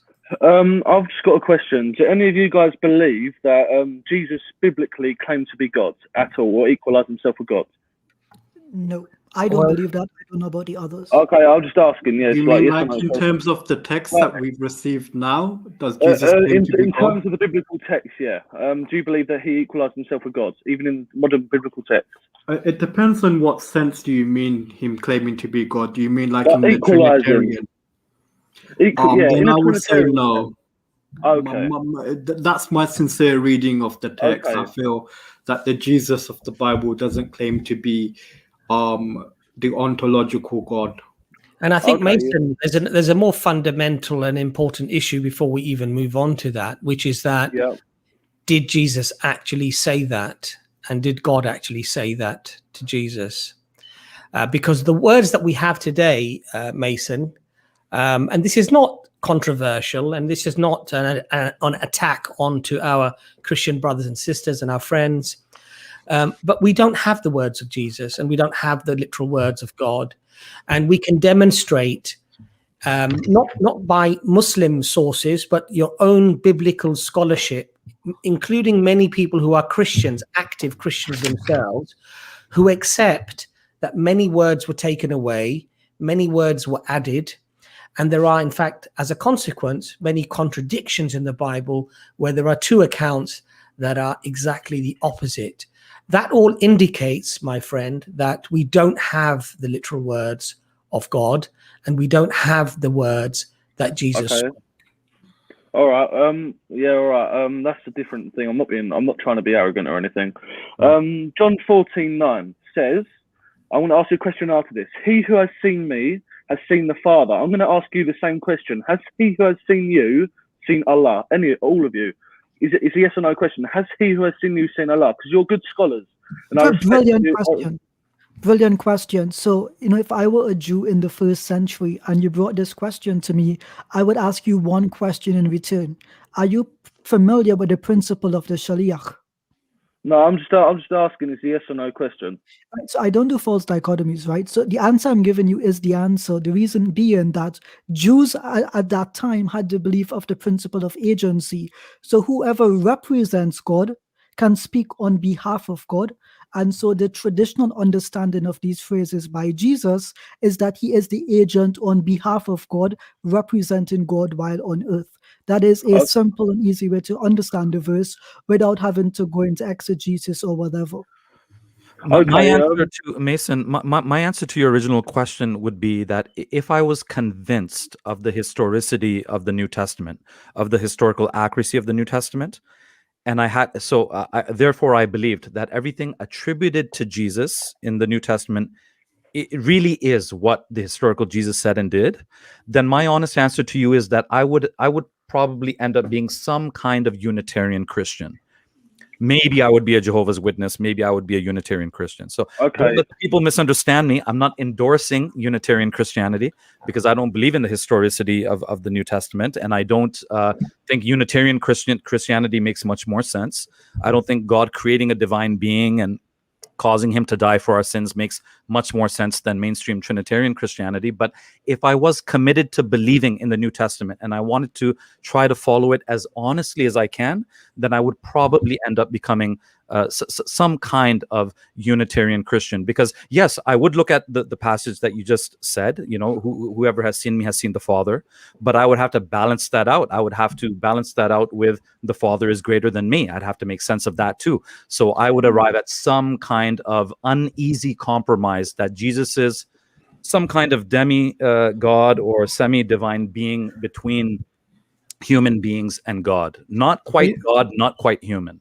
There's something else actually. Sorry, Mason. There's something else you have to actually reconcile it with. And the thing that you have to reconcile it with is actually the opposite statement within the same Gospel of John. So if you read the Gospel of John, chapter 6, And this is sort of, if you read the red letter Bible, this would be Jesus speaking through some of this. So John 6:46. Have a look at what it says. Okay, let me get John 6:46. And do you want me to explain that? No, I want you to read it first. What did I? Okay. 6:46. Well, I'm just trying to get the pages because they're really annoying to. 6:46. Do you want me to read it since I have it in front of me? I have it as well, but let Mason read it. Sure. No one has seen the Father except the one who is from God. Only he has seen the Father. Yep. Okay, so now the question I'm asking you is, has anyone seen the Father according to Jesus here? What does it say again? 6:46, yeah? Yeah. No one has seen the Father except the one who is from God. So the only one who is from God is the Son, yeah? Yeah. Yeah, so he is saying that he's the only one who has seen the Father. No, John, you're sorry, Mason, you're missing the point. Jesus is speaking to someone who's looking at him. Yes or no? I don't know, because I didn't read the other passages. No, I don't know So if he's speaking. He's giving a speech which is being recorded down by his disciples, yeah? Yeah. That's the claim, right? So is he speaking to someone who's looking at him? Of course. Okay, so when he's speaking to that person and he says to them, no one has seen the Father except the one who is from God. Only he has seen the Father. Is he saying to that person that you have seen the Father? No, he's not saying to the person that they have seen the Father, no. So now the question comes, how are you as a Christian who thinks that whoever has seen me has seen the Father means that when you're looking at Jesus, you're looking at the Father, even though he's actually not the Father, he's the Son, according to your understanding. How are you going to reconcile these two opposite statements together? Now, for me, it's quite easy to do. And I think Brother Sadat has clearly clarified that the method of doing that, i.e. the one who comes as the representative is representing the one who has sent them. And that's basically how you have that statement. So the statement that we have when I think it's Philip is being spoken to, and it says, don't you even know me, Philip, even after I've been amongst you for such a long time? Anyone who has seen me has seen the Father. How can you say, show us the Father? So he's saying, look, I'm here. I'm the proof that the Father is there. Just like if the ambassador comes to you and you're a king of another country, you are representing the king of your country, which is why ambassadors are not usually harmed in any way, because this is seen as an attack upon the sovereign of the person that sent them, the sovereignty of the person that sent them. Now, what's the evidence for that? The evidence for that is in the same gospel, John 6:46, clear statement from Jesus to someone looking at him, no one has seen the Father. Could I add you have to come up with another thing. Sorry, Nazam, no, I didn't mean to cut you. No, please go for it. I was just going to add another verse to that, John 5:37. It also says the exact same thing as well. I was going to also ask to Brother Mason, when you see Jesus in his return, do you see the Son or do you see the Father? If you see Jesus in his return, it would be the Son. So then you're not seeing the Father, like who has seen me has seen the Father. That's not correct. Then it should be who has seen me has seen the Son, since Jesus isn't the Father but the Son. Good point. Mason, Yeah, can you do me a favor, Mason? Do me one small favor. The verse that Nazam, and I love the verse Nazam, Jazakallah khair for that has asked you to read. Could you read that for me? That's John 5:37. John 5:37. Let me scroll back. Sorry about that. John 5:37. Brilliant points from Imran and Nazam. I'm going to have to note these down, inshallah. Thank you. And the Father who sent me has himself testified concerning me. You have never heard his voice nor seen his form. Yeah. So now you have, not only have you not seen the Father, you've not even heard his voice. Now, seen his form means just like an outline in the distance. You don't even know what his form is. Okay. Now, he doesn't have a form, because he doesn't absolutely. So now you've got two statements from Jesus in the same gospel saying that you haven't seen him, you've never heard his voice, you don't even know his form, and then you've got the statement that you're giving. Now, on one side, you're trying to. I understand the need to try and make it look like Jesus and the Father are equal, but actually, when you put these things together, it's quite clear that that's not the intended meaning of the words Jesus is saying. Okay. So what are your thoughts on that? Yeah, I concede to that, but I've got more evidence that I think is, Mason, can I just ask you a quick question? Yeah, of course you can. Even if you do believe that, do you think God looks like a 30-year-old man with a beard? No, this is what I think. Jesus had two wills, a divine will and a human will. So what you're saying is, does he look like a 30-year-old man with a beard? In the Bible it says that Jesus came in the likeness of men. It's not, you don't see the divinity, you don't see the divinity, you see the humanity, but you see the works of the divinity through him. Yeah, so when you look at Jesus, how would you be able to look at Jesus and say, oh, now I've seen you, that means now I've seen the Father? Because is that what does that mean exactly to you then? I don't judge a book by its cover. I judge a book by its intellect. No, I understand. But what I'm trying to say to you is that if you've seen me, you've seen the Father, what does that mean? He who has seen me has seen the Father. I don't know. And I concede to what you said about that. And you've given me evidence to say it's not him claiming to be God. So Can I ask you one other question based upon that admission? So I really appreciate you admitting that. That's really great.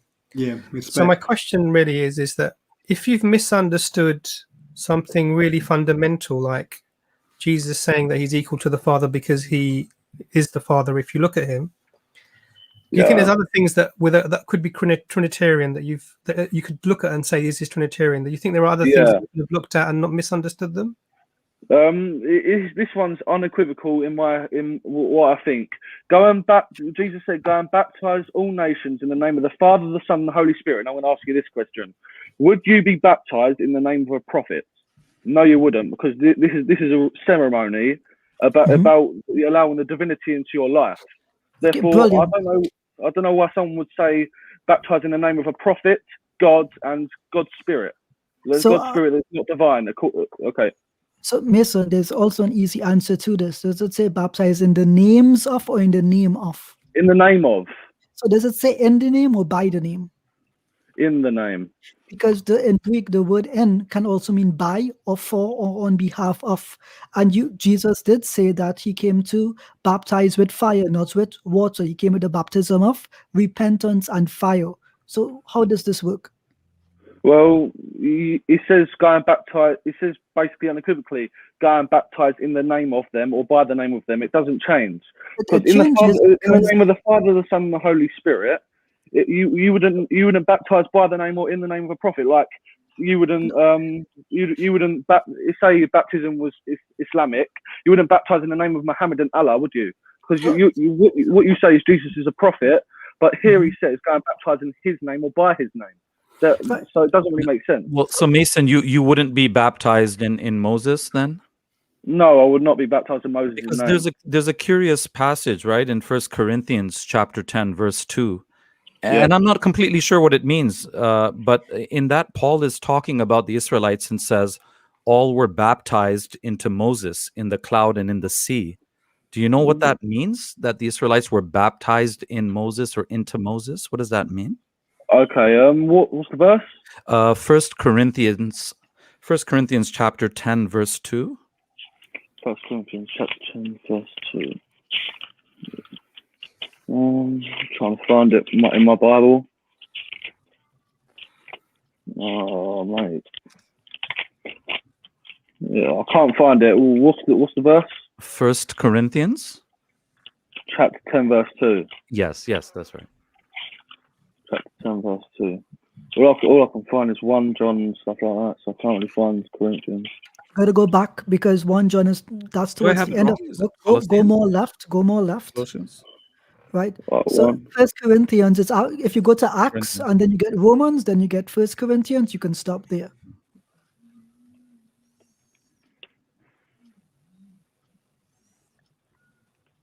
Okay. There you go. Yeah, I found it. Yeah, they were all baptized into Moses in the cloud and in the sea. Moses is a prophet, right? Moses is a prophet of God, yes. Could I also just add, what is the name of the Holy Spirit? Because if it says go and baptize them in the name of the Father, the Son, and the Holy Spirit, what's the Holy Spirit's name, since Holy Spirit is a title rather than a name? And also, what is the name of the Father as well in the New Testament, since Father is a title as well and not a name? Well, what I believe is the Son, the Father, and the Holy Spirit are all Yahweh. Okay, so what's the name of the Holy Spirit? What was that last point? Can you repeat that last point? I believe that they are all Yahweh. Okay, continue. Okay, so you said then who is the son of Yahweh? If all of them are Yahweh, then who's the son? The son of Yahweh is Jesus Christ. The Father of Yahweh is the Father. Well, Jesus was given a humanly name, so I don't think the Father has a name. It's just the Father, like the Holy Spirit. Shouldn't Jesus be the son of Yahweh rather than Yahweh? He is the son of Yahweh, but he is Yahweh. So then, don't you have two Yahwehs instead of one? No, it's one. It's like two names, one person. Two names. You can have two names for someone. Of course, you can have two names. Isn't it three persons rather than one person? What do you say? You're saying three persons are called Yahweh. So isn't that three persons in one Yahweh? Okay, so Mason, let's continue with this, right? So you asked us about Matthew 28:19, and I told you that in that verse it says, "Baptize in the name of the Father, the Son, and the Spirit." And we learned two things from that very one verse. One, that they all don't share the same name. You don't baptize in the name of Yahweh. It refers to a singular name. It does not say baptize in the names of. And this is proven true because in Acts of the Apostles, they only baptized by what, Nazam? By the name of the Father. Well, it's actually the Christ, and even that's not a name, that's a title. They're baptized in the name of Christ. But anyway. The second thing is when it says baptize in the name of, there are two different meanings for the word in. Sorry, there are a couple actually. But when you say in the name of, there are two things. The word used for name there means on the authority or permission of, and the word in, epsilon mu, can mean by or at. So you baptize on the permission, you baptize on the authority of God himself. And that seems to be what it actually recommends. So it does not make sense. It's ungrammatical to say baptize in the name of, and then you only mention three titles after it. That would be ungrammatical. So it must refer to something else other than what the text on the surface means. This is why the important thing is don't read in English, but read in the Koine Greek. So here I have it in the Koine Greek. That's what I'm using. And so my understanding is based on the primary language. What is your basis based on? What do you say? My question was, I'm basing my understanding of the passage, the prima facie reading, on the surface reading, on the Koine Greek, the primary language of the New Testament. What are you making the basis of your understanding? What language? English. Yeah, well, remember the Bible was not originally written in English, but right? The Bible wasn't originally in English, but to go throughout the whole world and get the message of the Word of God throughout the whole world, you're going to have to translate it because. Yeah, but now you understand that you fall into a problem where, because I know the language better than you do, I can understand the nuances of what is meant and not meant. So did you know before today that the Greek can be understood in more than one way? No, I didn't know, no. And now you know, right? So this is not like a put down or an insult or an attack. The second thing is, and this is to me more important, it directly contradicts what Jesus said. Because John the Baptist in the gospel says, the one who comes after me will baptize with the fire, not with water, the baptism of repentance and fire. And in fact, we never find in the entire New Testament that Jesus has ever baptized anyone himself. In fact, there is a variant which causes a problem there for some Christians. But the point is, if Jesus truly wanted to baptize by those three names, we would find at least one example of him doing so. But we realize he never does this.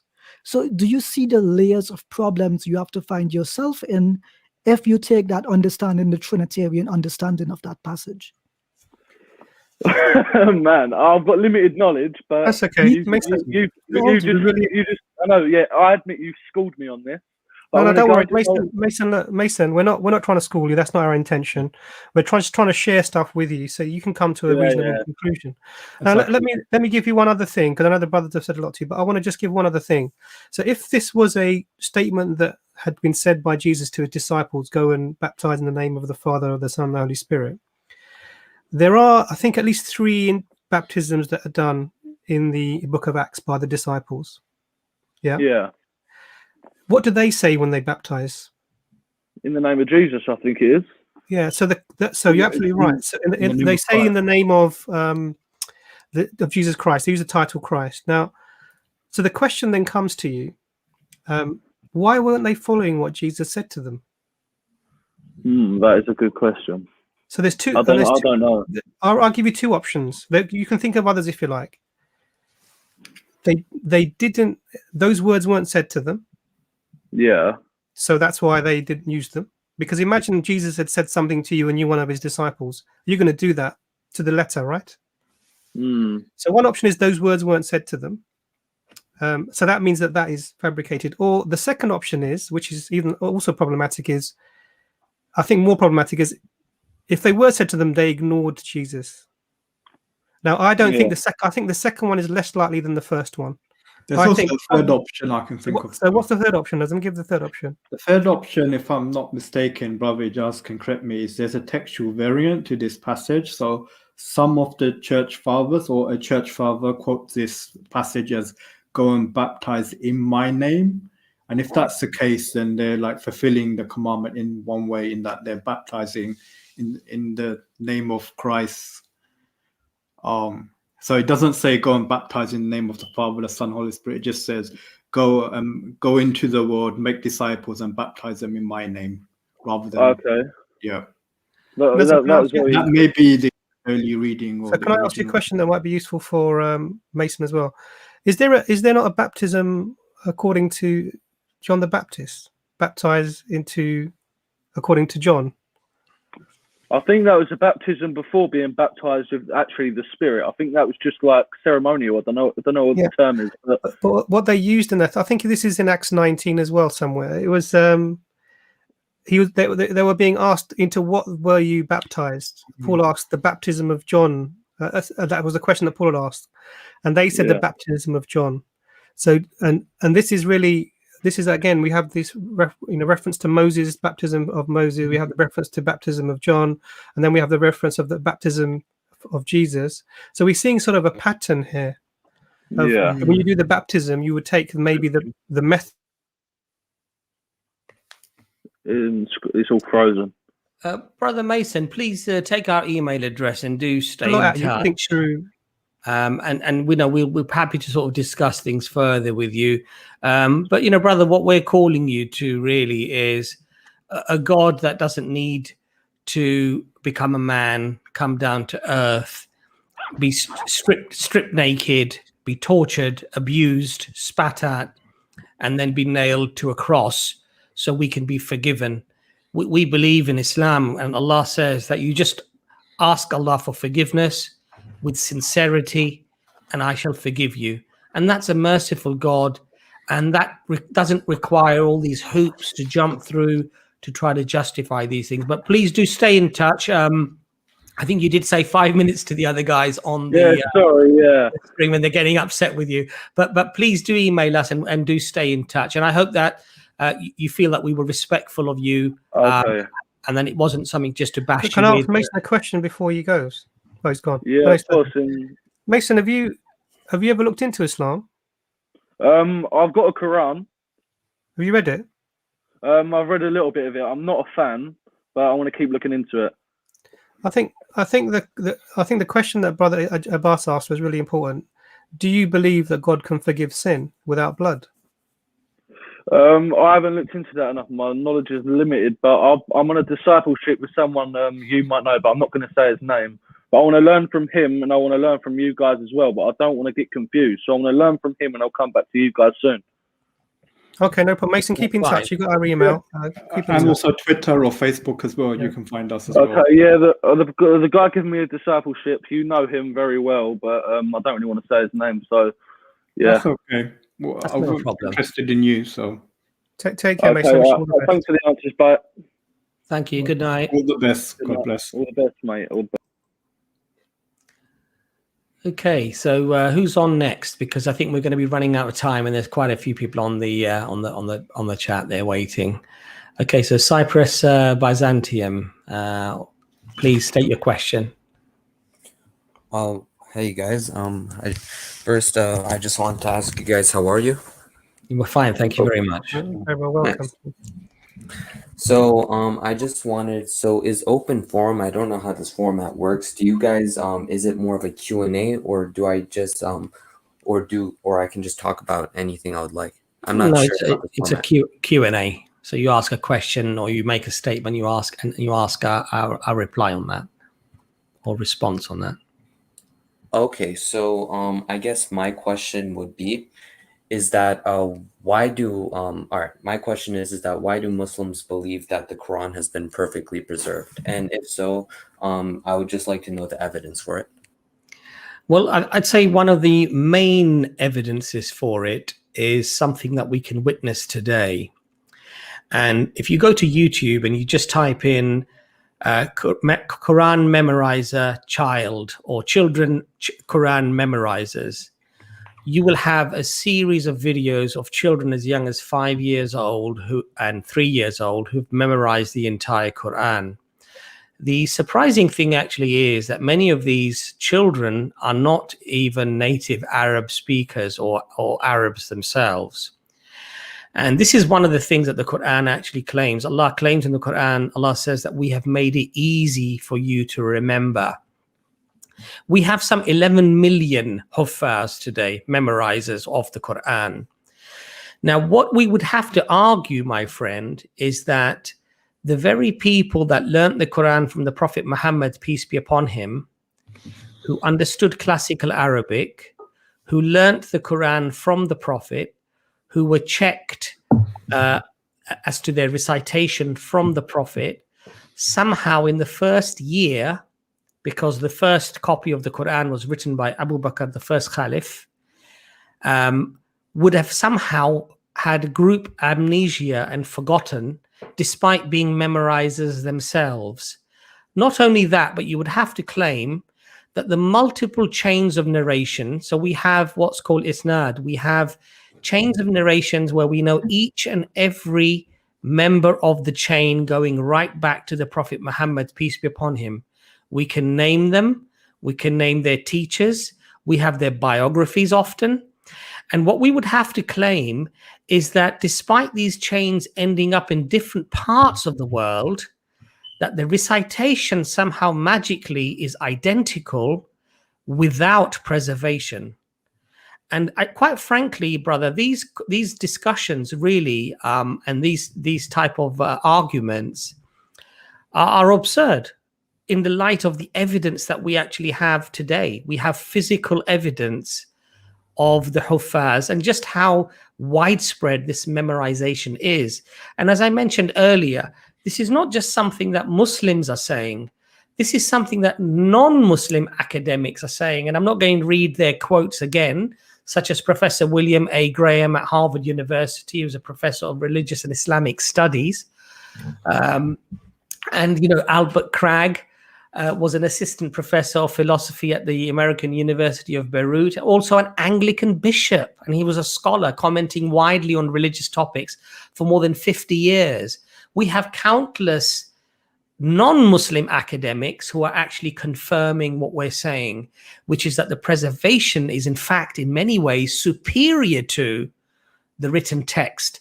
Now the thing here, brother, is this: you do not find this example of widespread memorization in any other tradition. In fact, a few years ago, I saw a program where somebody was trying to break the Guinness Book of World Records by memorizing the Bible. And unfortunately, they failed.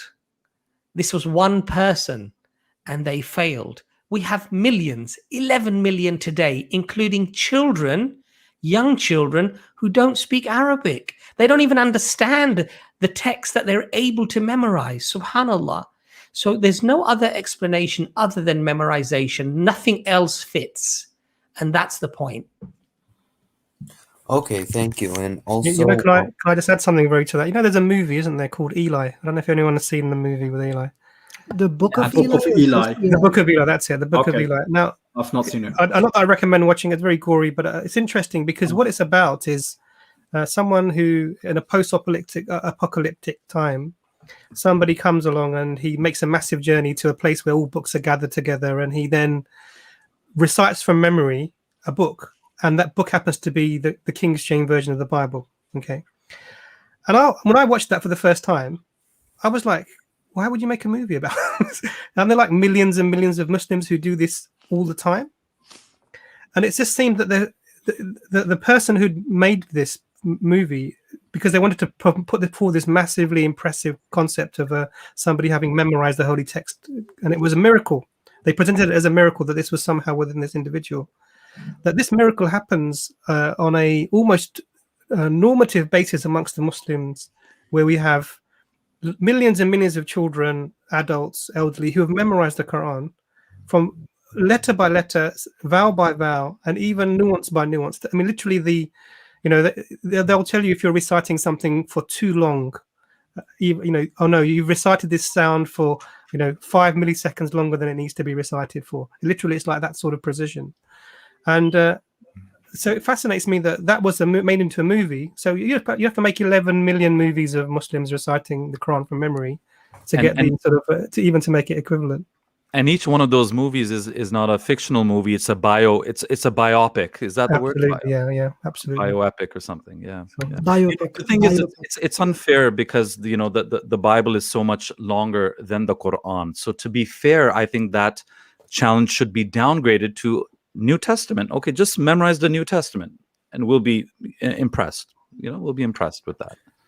And I would just like to say one thing on it first. Imran, I think you might notice me from a more recent stream. You told me that, because I was a little bit younger, I should wait until I'm 18. But you also said that I should get my family's consent. And they said that they're okay with me calling into the streams. And I just wanted to affirm that for the future. Am I allowed to call into future streams? Remind me, you were 17 or something when you were? Yes. Okay. I think we'd have to discuss that, if I'm honest with you, because I know that your parents have given you consent, but really you are technically still in the country that you reside in, not considered an adult. So I suppose we'll discuss that. But I think if that question was clear for you, we can move on from that point. Okay. And one other question, not question. Ijaz, did you want to say something regarding that, or you guys covered it well, mashallah. Sorry. Yeah, because I remember, and it was a couple months ago, I called into the stream for the first time. It was on 2 Corinthians or something along those lines, and you said that the age limit is 16 and under. That's who you guys don't debate. That's what I remember, at least. But in this case, Cyprus, what we try to do is avoid minors in total. And there's a reason for this. It's because, so I'm not speaking specifically about you, but about minors in general. We are all adults. We're old people. No offense to the rest of the geezers here. But the majority of the people here are old. And it will look like bullying at some point. If we catch you out on a point or we contradict you or something, and we don't want to give the impression that we endorse grown men arguing with someone who is underage. That would just seem unfair. So it's more out of respect for you rather than discrimination against you. We're not ageist, just to be clear here. Okay, so. Okay, so I assume. Thank you for answering my question. I wanted to say something on it, but I assume that I should wait until I'm older to come back on the stream. Yeah, I mean, I think that would be sensible. I mean, unless your parent comes on and says, "I'm Cyprus's parent, and I'm saying that it's okay for Cyprus to engage." I mean, that would perhaps be different. But I think even then, I think it's probably sensible from a legal stance and legal point of view. Now, when you do become 18, obviously, we're not going to ask to see your driver's license or whatever. So as soon as you are 18 and you say, "Yep, I'm 18," you're more than welcome to come onto the stream. Well, the funny thing is, right, he can keep the camera off and he brings his parents and he just changes voices because we had one guy, here's the thing. I kind of I don't really see my parents that much, and my parents are divorced, so I live strictly. I don't even really live with them anymore. So what we can do is something like when we're not doing a live stream, you can always contact us, Absolutely. right?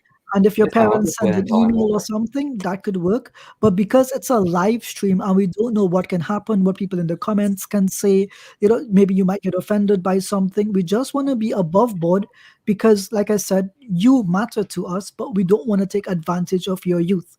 There will be things that you will learn from now until the age of 18 or 19, and you will begin to understand it will be unfair for us to all speak, regarding you and your points. It would just seem unfair, and we want to be fair with you at the end of the day. Yeah. Okay.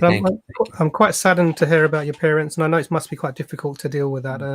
So I think you sound like a really sensible guy. You got your good head on your shoulders, and we wish you all the best. You feel free to, if you want to just send us loads of questions, we're happy to send. And what we can do is when we're online, we can just generally answer those for everyone's benefit. That would be probably a great way forward. At least you can get some of your questions maybe answered. But I think a direct discussion might be inappropriate for many reasons. But really, we do wish you all the best, and I hope everything works out well for you. And then definitely come back and discuss with them when you're older. And you've always been very, very respectful. You've always been very respectful and courteous, and we're very grateful. And you certainly have been brought up in a very good way, because you do show a lot of decorum, and I think I would like to commend you for that. So well done for that.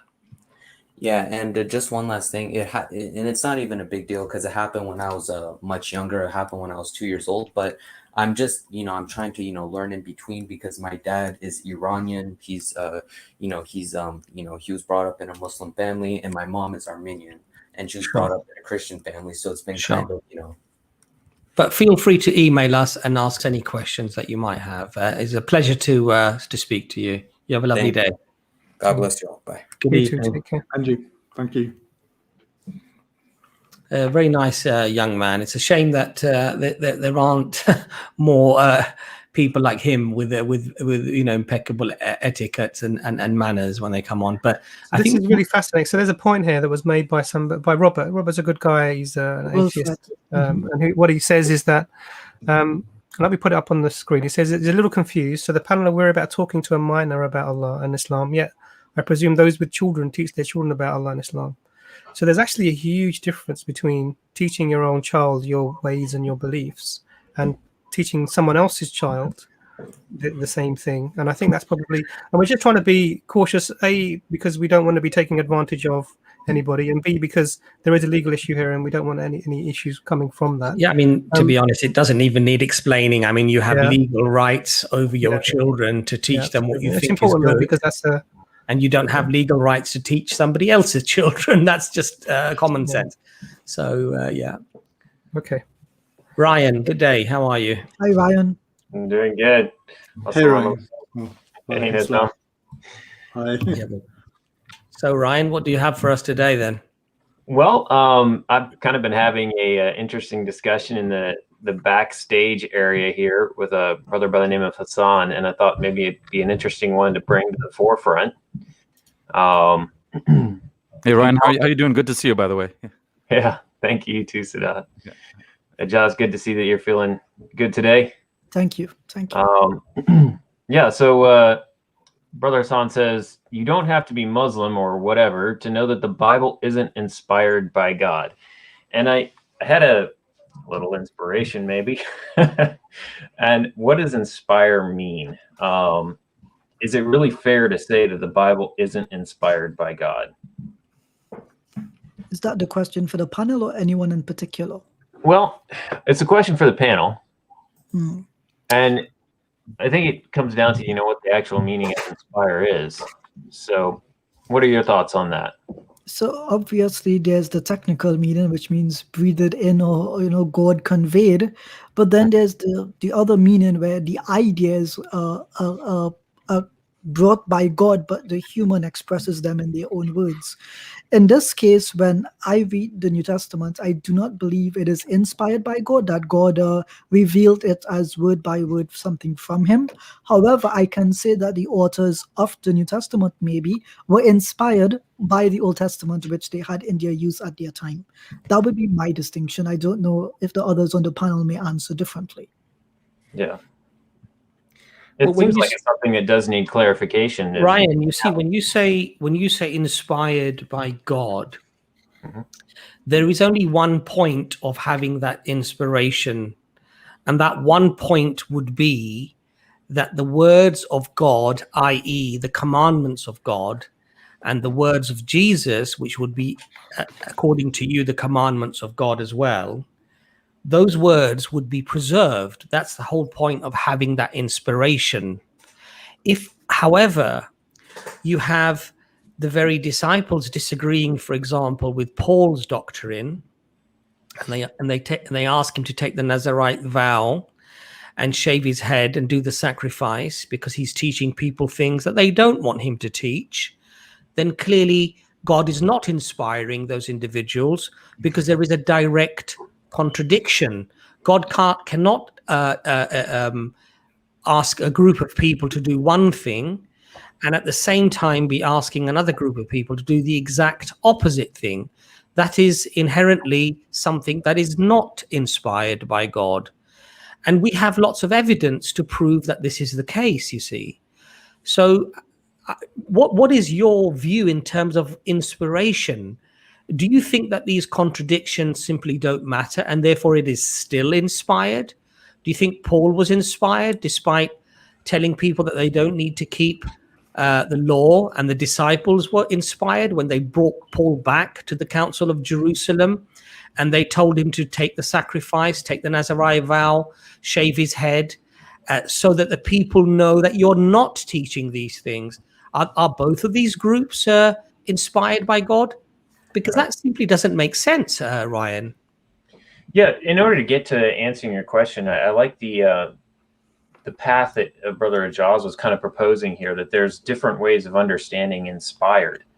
And as he pointed out, it comes from basically meaning to inspire, breathe. So the very first example we have of that is when Allah breathed into Adam the breath of life and he became a living being. So in that case, every person who takes a breath is inspired by God. He's the source. There's only one source. To claim that inspiration comes from anything other than God in this sense of the word would be to claim that there's another creator.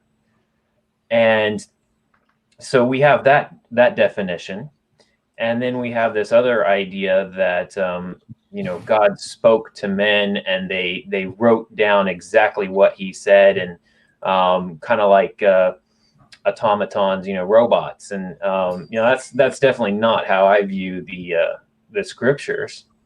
So the other, I think the question is then, the Quran clearly calls the disciples Muslims. So what they wrote down at the time, I think, would have been inspired in the first sense of the word by God himself. And I mean, would you contradict or disagree with that idea? So there is a difference here, right? So the way that we would say this is, we do not believe in the first place that the Gospels were written by the disciples themselves. There's an interesting problem in Judaism, actually, where to this very day, one of the disciples in particular, Peter, is considered to be a religious Jew, and there's actually a prayer from Peter that they continue to read to this very day, and it kind of goes against the idea that he ever changed his faith to become a Christian. And this point continues over into Islam. There is maybe a fundamental difference between the Quran's characterization of who the disciples were and what they believed, and what the New Testament presents them to be. So technically, there would be two different things. this, at least to me, I don't know if the others on the panel would share my point of view, but that would be my perspective. And I want to congratulate everyone in the chat who is saying, rather than getting subscribed, we need to find Brother Ijaz a wife. I agree with that. Those comments should be pinned, right? But all of you, send the word out, all your uncles and aunties. Exactly. Ijaz needs a wife. Let's get that done. Listen, if you can subscribe to EFDawah, it's even easier to tell your family members, find my bro Ijaz a wife. It should be the same thing. Especially a wife named Shifa. That would be perfect. MashaAllah. Yeah. So, Brother Ryan, before the others jump in, when you talk about the text of the Bible being inspired by God, one automatically, logically, and rationally assumes that God was overlooking the text being transferred from one person to the other, and the supervising, i.e., overlooking the writing of that text. In other words, guarding it, being a guardian of the truth. Now, that hasn't happened, Ryan. And there is substantial amounts of evidence that that has not happened. So I'm just a little bit curious as to your thinking that the texts are somehow still inspired by God. How are they inspired by God? Can you just explain that to us? Well, even before getting to that point, I'm not even talking about today. I'm talking about originally. And so if we can say that an artist is inspired to paint a painting, we're not going to say that that inspiration comes from anyone other than God. If a musician is inspired to play a beautiful piece, we're not going to say that that inspiration comes from anyone other than God. He's the only source of inspiration.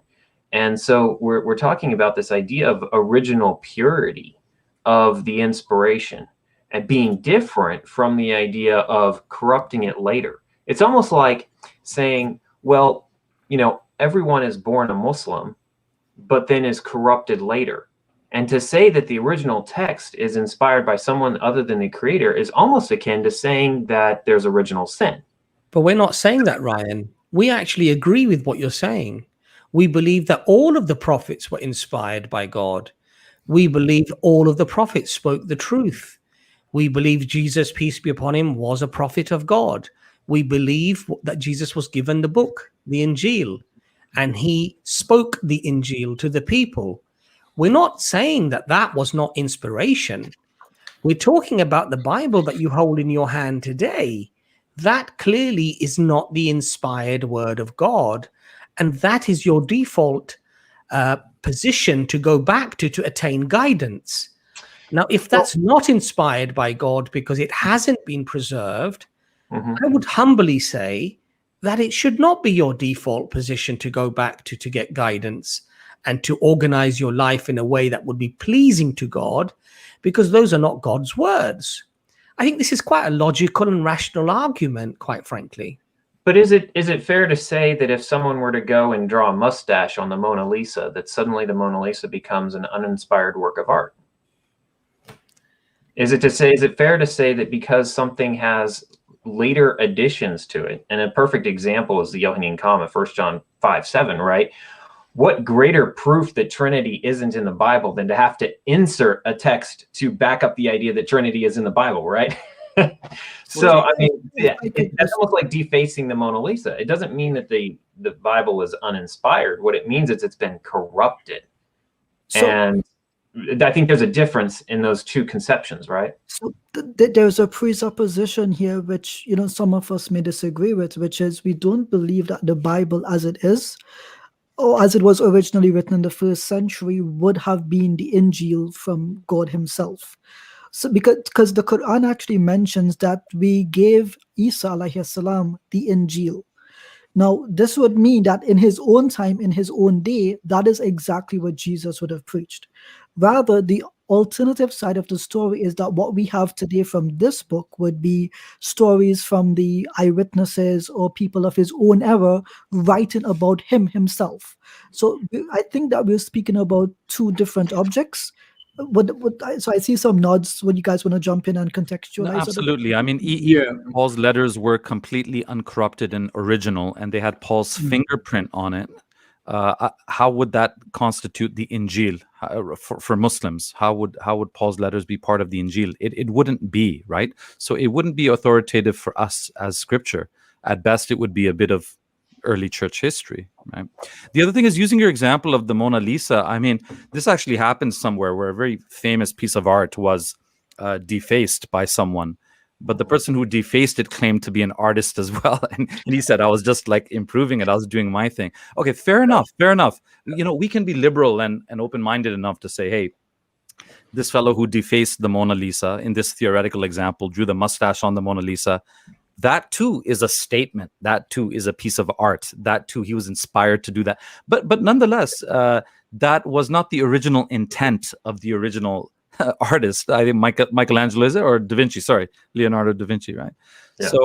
So that mustache now is not in line with the original intent or the manner in which the original artist meant to inspire us, right? The other thing is the way we take quote unquote inspiration from works of art is different than how we take guidance from scripture, right? Like how I interpret the Mona Lisa versus how you interpret the Mona Lisa is not relevant to our salvation, right? We can be subjective about that, no problem. But in understanding what God's commands are, what his instructions are, what he wants us to believe, how he wants us to worship him, here we have to be as accurate as possible. So if you've already lowered the bar for what inspiration means in the first place, if you've lowered the bar for what preservation of that lowered bar of inspiration means, you can see how it's getting really watered down. There's no clear reason being given here for why Muslims today should have faith in the Bible. And also, Brother Ryan, before the others jump in, and Imran and Nazam, I know I'm sure I want to say some things, but we're not talking about a mustache on Mona Lisa. We're talking about a hat and a beard and a mustache and some, earrings and larger ears. And we're talking about the backgrounds now all changed. And now we're talking about hairs all over the face. If I may give an apt equivalence here, it would be the difference between what's goodness sake, what's that guy's what was Caitlyn Jenner's name before they became Caitlyn Jenner? Bruce, I think it was Bruce, right? Bruce Jenner, yeah, Bruce Jenner. It's the difference between Bruce Jenner and Caitlyn Jenner in a good way. I'm not saying so, but I hope you understand the point. One is a radical transformation. They may still have skin, they may still have some hair, but overall the characterization is entirely different. Right. So. It's actually a pretty interesting example, Ijaz. I mean, one is original and pure and how God intended his creation. Can you spell the word demonetized, Brother Sadat? Thank you.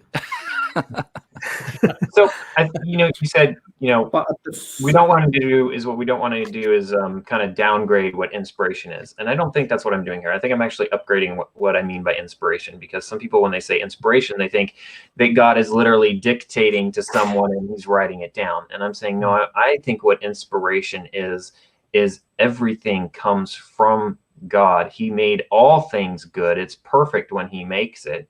And then Ryan, can I ask you a question? Is there anything that happens that you think isn't inspiration? I pointed out at the very beginning, I think an inspiration was the breathing in that Adam first did when he was first created. Is there anything that isn't inspiration? That isn't inspiration? Yeah, because from my perspective, yeah, you've sort of this word, you've mushed it up. You've de-defined it. You've made it into, if an artist comes and he draws a picture, it's his inspiration, and then you try to take that obfuscation and you apply it to the specific understanding of inspiration theologically, and you say, look, this is the same word, it's the same. No, it's not. They're not the same.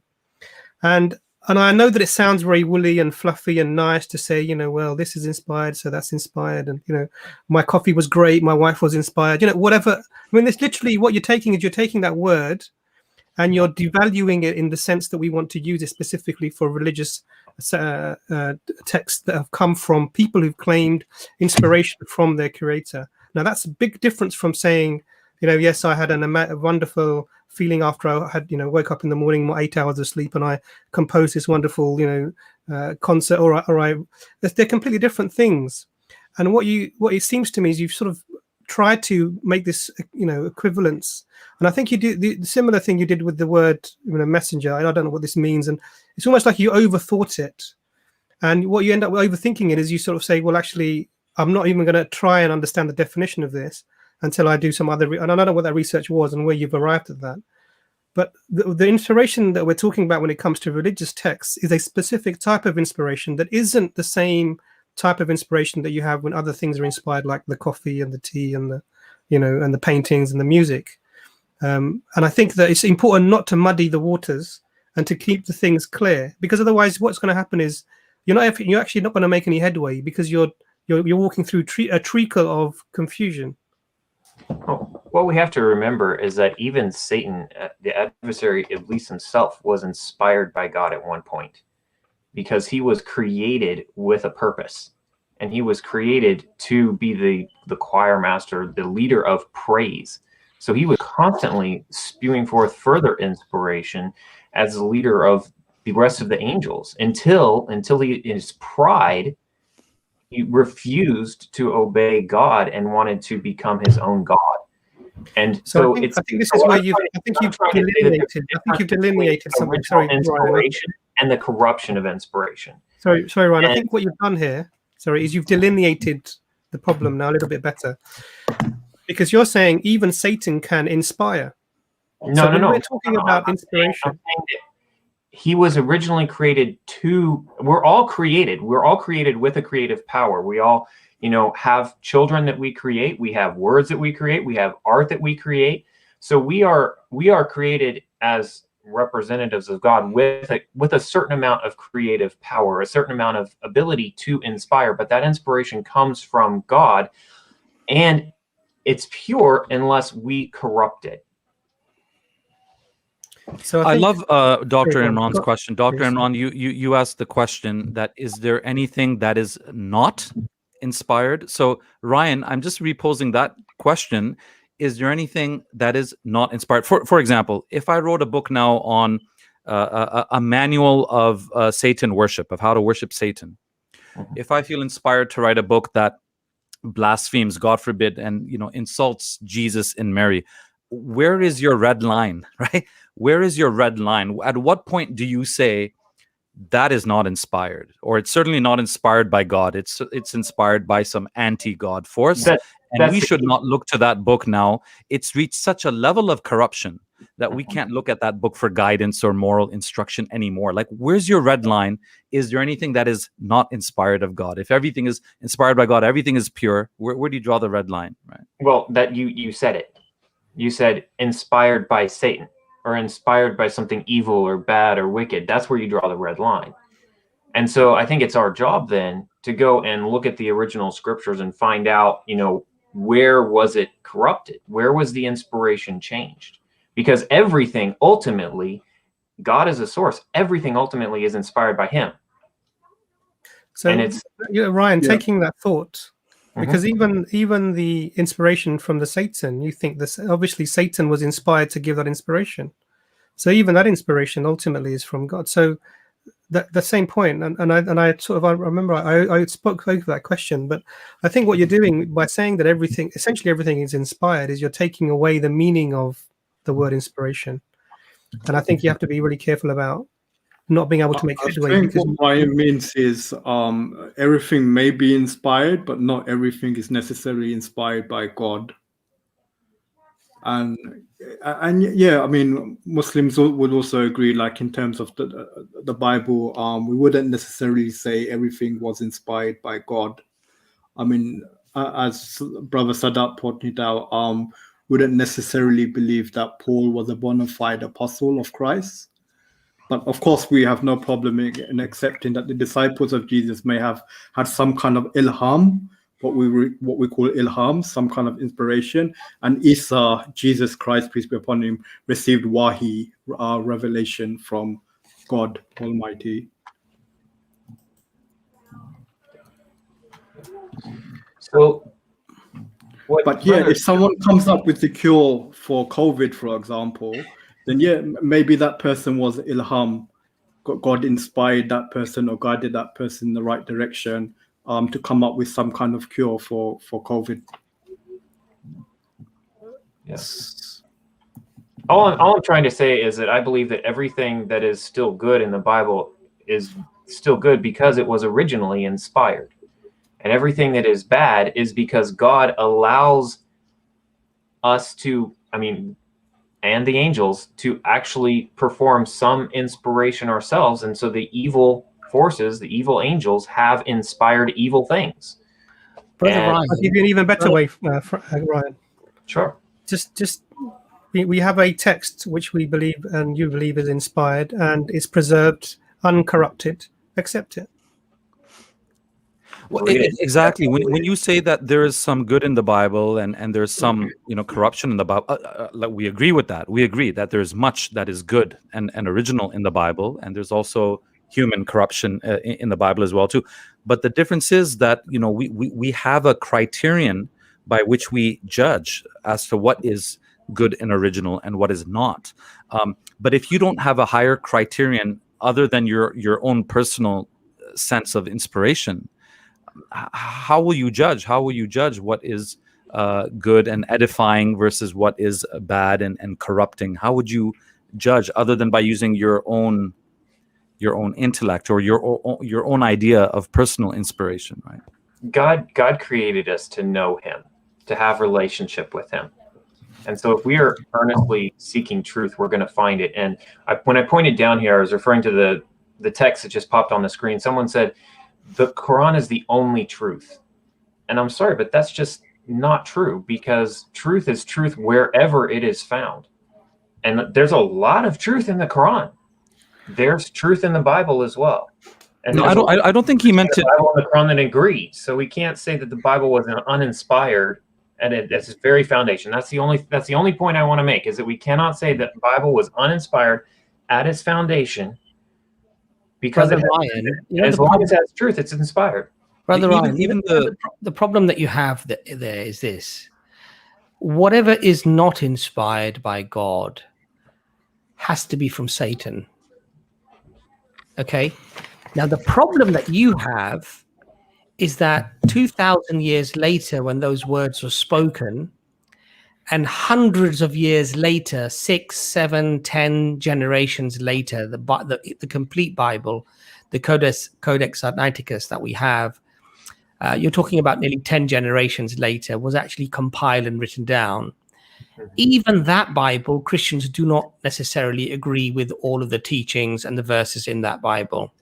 So the problem that you have is that you will be following some things that God has revealed and some things that Satan has added.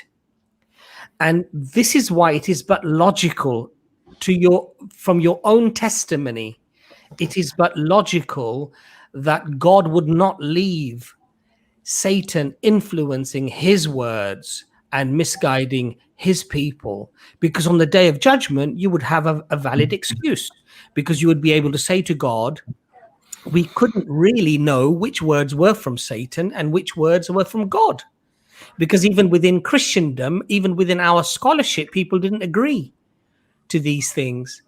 But you can't say that.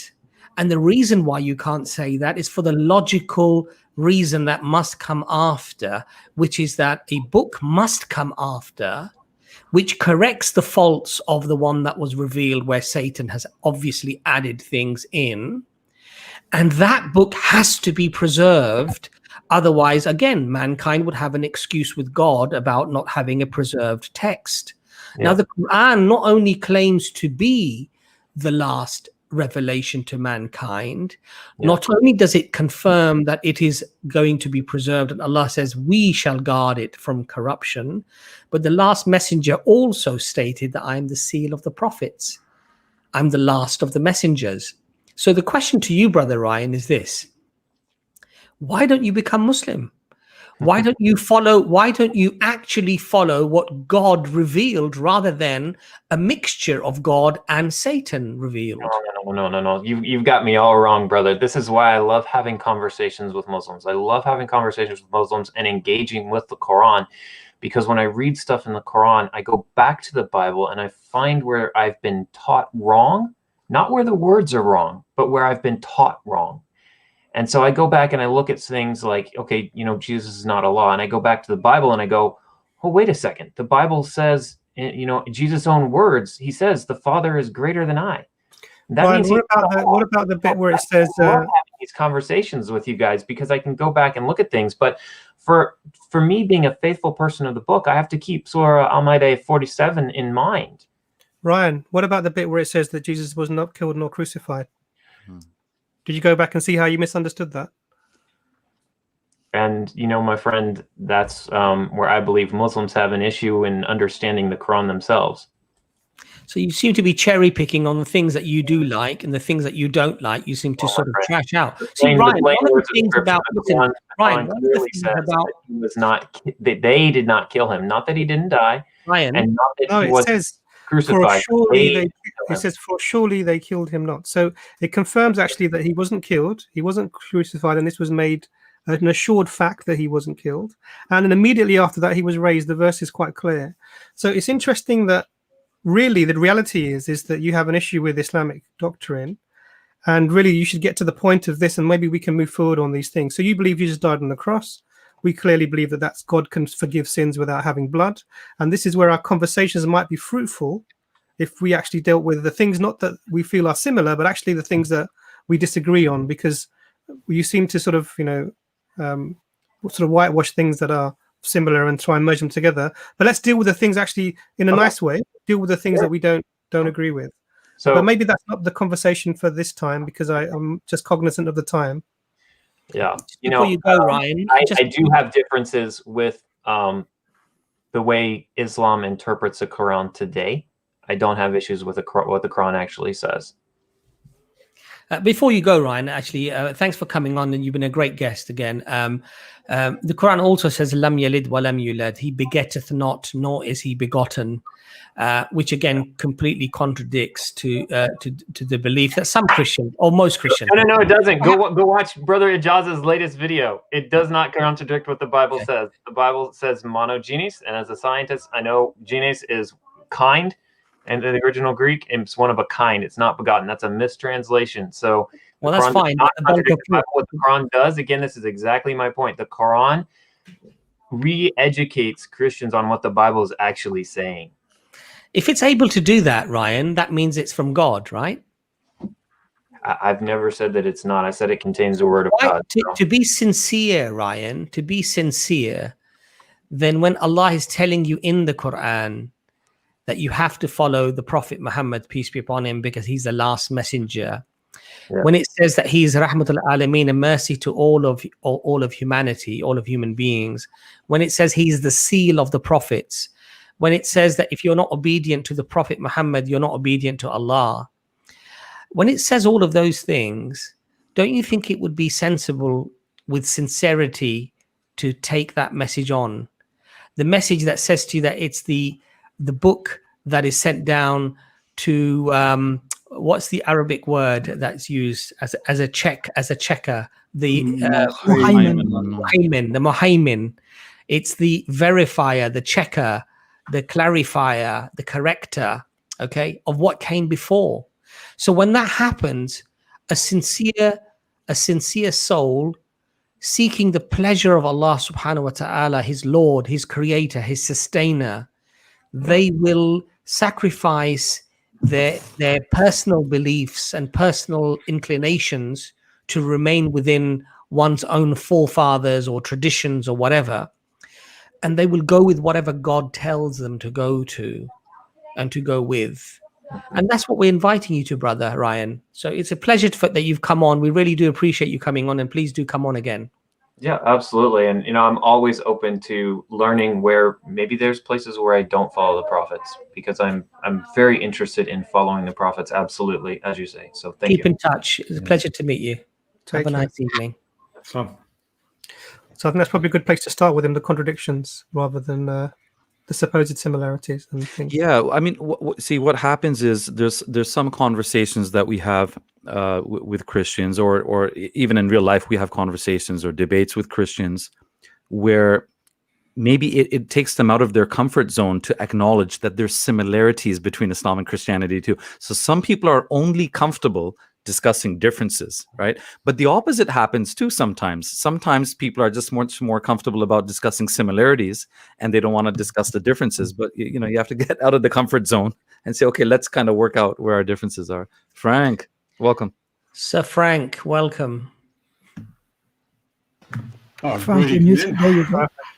Thank you for your patience, Frank. I know you've been waiting. Frank, sorry, it's been rather long, and we're probably not going to let you be on for too long because there are still a couple of people, and we just want to rush through the last 2 or 3 because it's already 12:15 here. So thanks for coming on, and please, if you could state your question, we'll try to sort of answer. Yeah, well, I'll just pass on my condolences to Hamza as well. So thank you very much. I'm sure he'll be very happy. So, like one of the things that's come up is this idea of seeing God and so on, and I think the way the Gospels present it and the whole Bible. So nobody has seen God, and we had that verse there that Jesus said, "No one's seen God except the one who has been sent." Now, when he was talking to people in general, they're seeing him, but they're not believing, so they haven't seen God. So really, Jesus clarified that to the disciples in John 14. I'll just read you one verse in John 14. Philip says, "Lord, show us the Father, and that will be enough for us." So the disciples, and this is just before, this is at the Last Supper, the disciples didn't think that they'd seen God, and Jesus is telling them, he says, "Don't you know, Philip, even after you've been with me all this time, anyone who has seen me has seen the Father." So he has represented the Father to them. He's the image of God, but really only believers see that. And like later on in that same chapter, there's another Judas, not Judas who betrayed him, says, "But Lord, why do you intend to show yourself to us and not to the world?" And that's the thing, because Jesus, he was only really revealing God to the disciples, and not to the world. So, yeah, Jesus is the only one that's seen God. The Epistle of John, which was written by a disciple, this was after Jesus' ministry. In 1 John chapter 4, it says, "No one has ever seen God at any time." And this was after Jesus. Yeah. So the disciples didn't see Jesus, didn't see God as well. Otherwise, 1 John chapter 4 would be wrong.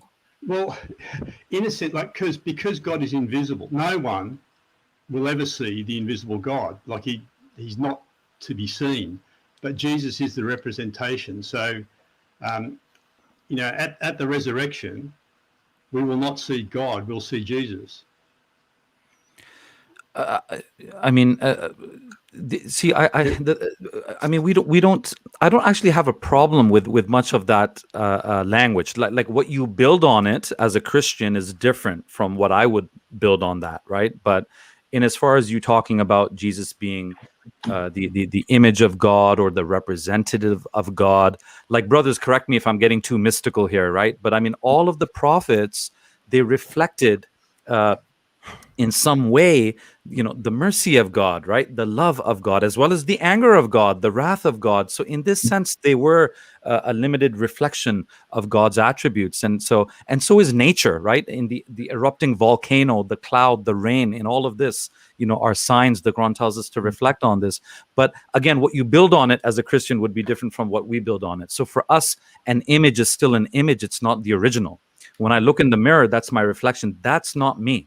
I'm looking at myself kind of in the screen, on the computer screen, but that's not me. You see what I'm saying? So I think this distinction is kind of forgotten, I think, by Christians, whereas we actually hold to the meaning of that language in a much more sensible way, right?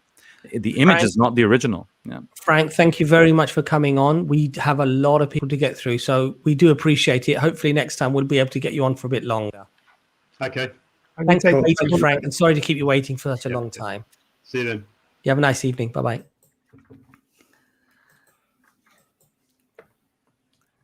Right, so we've got Chris Ranger. Chris, would you like to please ask your question?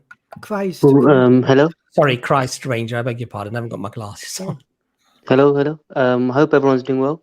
So Yes, my question is regarding Jesus in the Quran. So why is why is Jesus referred to as the word of God in the Quran? In Surah 4, Ayah 171. Christ, do you mind if I ask how old you are? You Oh, sound I'm 18. Yeah. You're 18, yeah. Okay. Sorry, I'm over 18. I'm 21. Hold on, what? Are you 18 or you are 21? I just don't understand. No, sorry. Well, no, no. What I said you need is, to drop what I your said voice is, a few octaves, Chris. That's sorry, what it is. You know the mixer, yeah. You need to. There's a way of dropping your octave so you sound like this, and that might be more convincing when you go from 18 to 21. Yeah. Now I was thinking, did I fall asleep for 3 years there? No.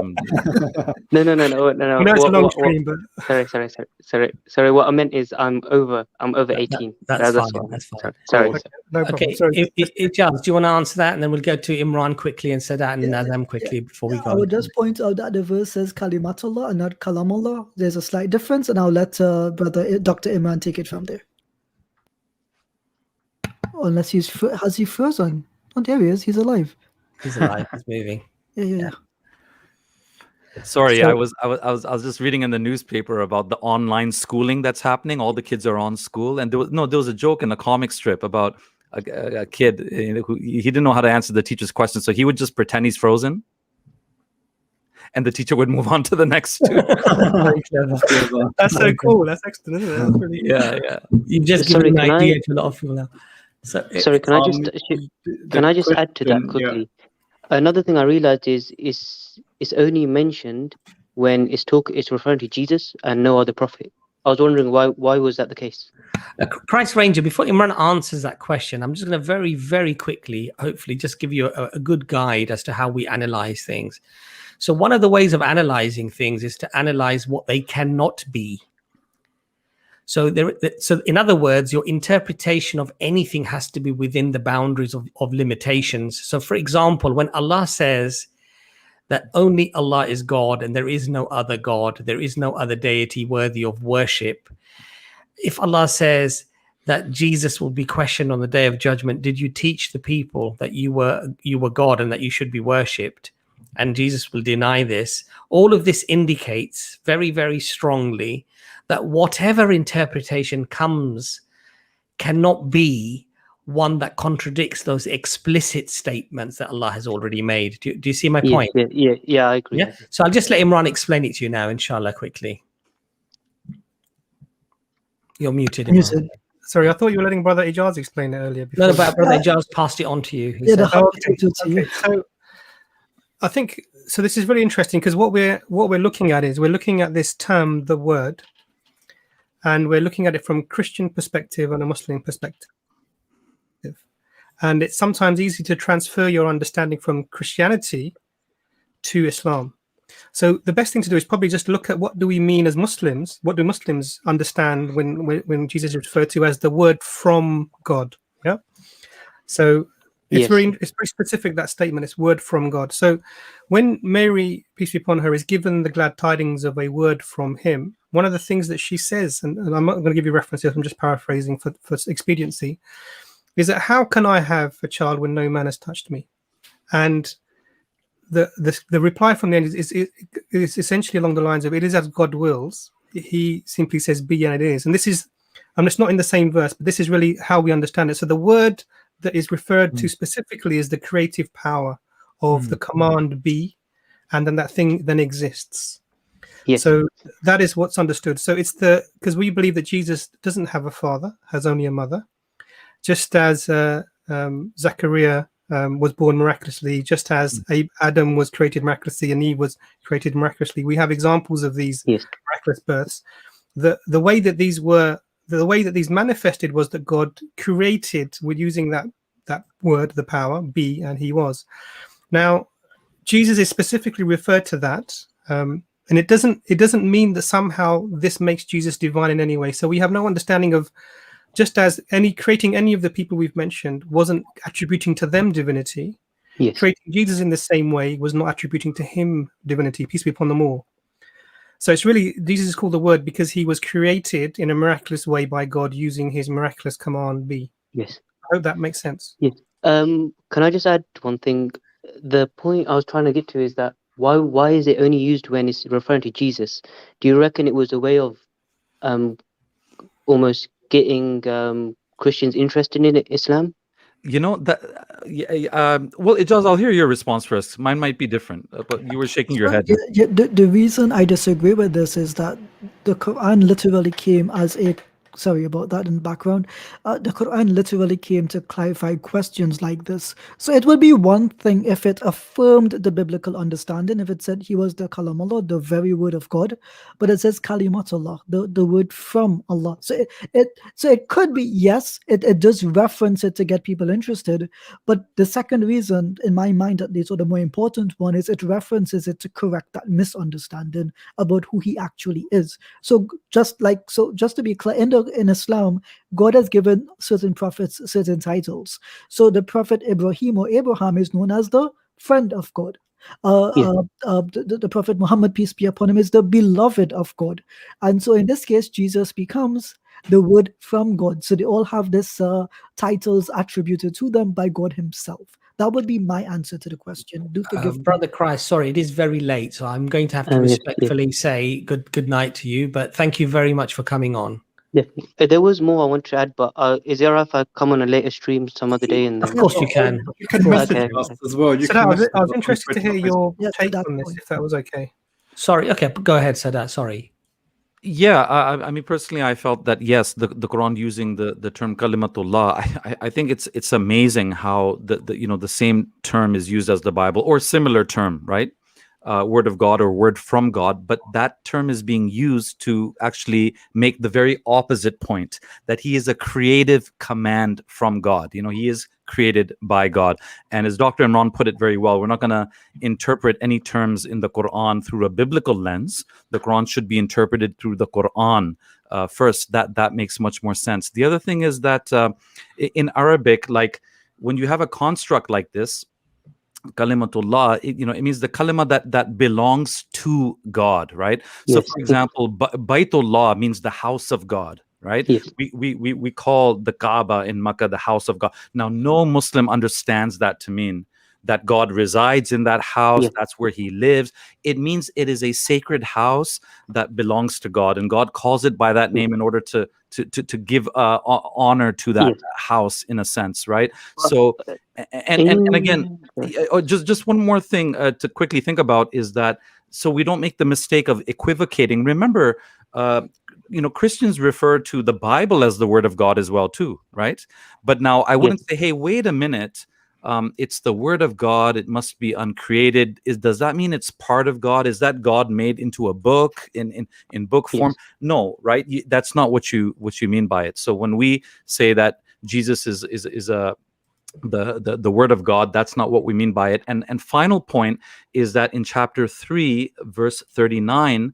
The Quran also uses a similar term. It's not the exact same term, but it's a very similar term used for Nabi Yahya or for John the Baptist, which is that he is a kalimatim min Allah, that he is a word from Allah.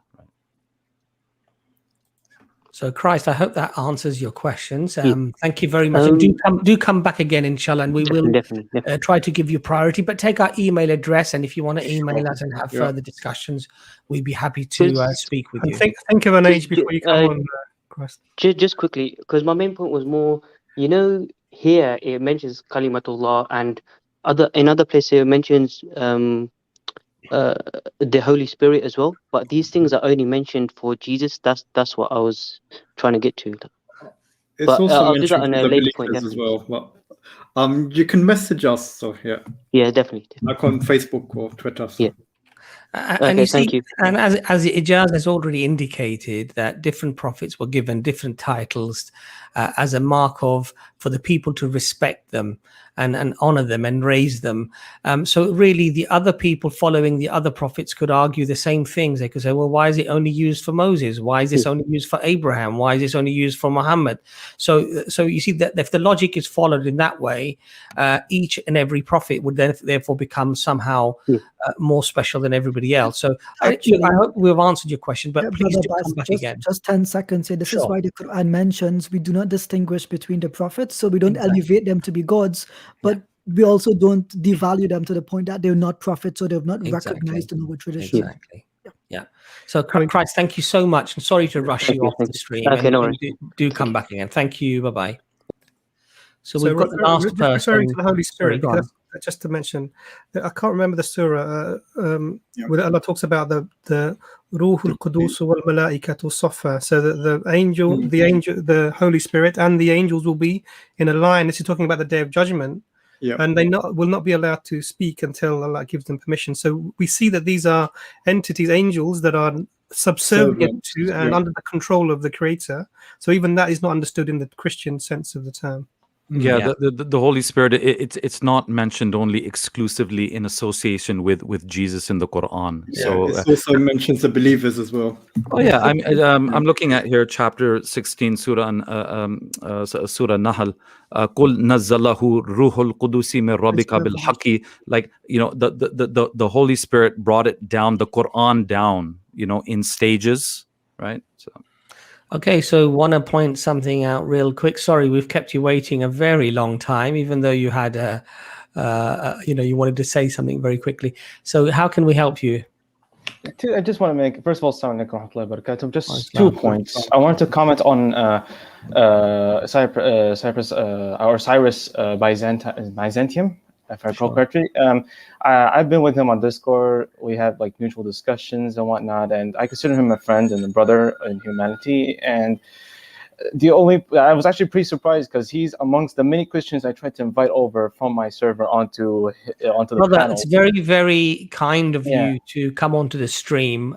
You did sort of change your name after we got you on the stream, which is a little bit sneaky because it is running very late. It's 12:30 here, and we would love to have you on again on a different stream. But if you don't mind, we're going to sort of end the stream now. But thank you so much for coming on.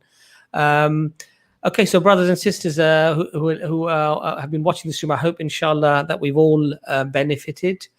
Any closing statements, brother Ijaz, brother Imran, Nazam, and brother Sadat?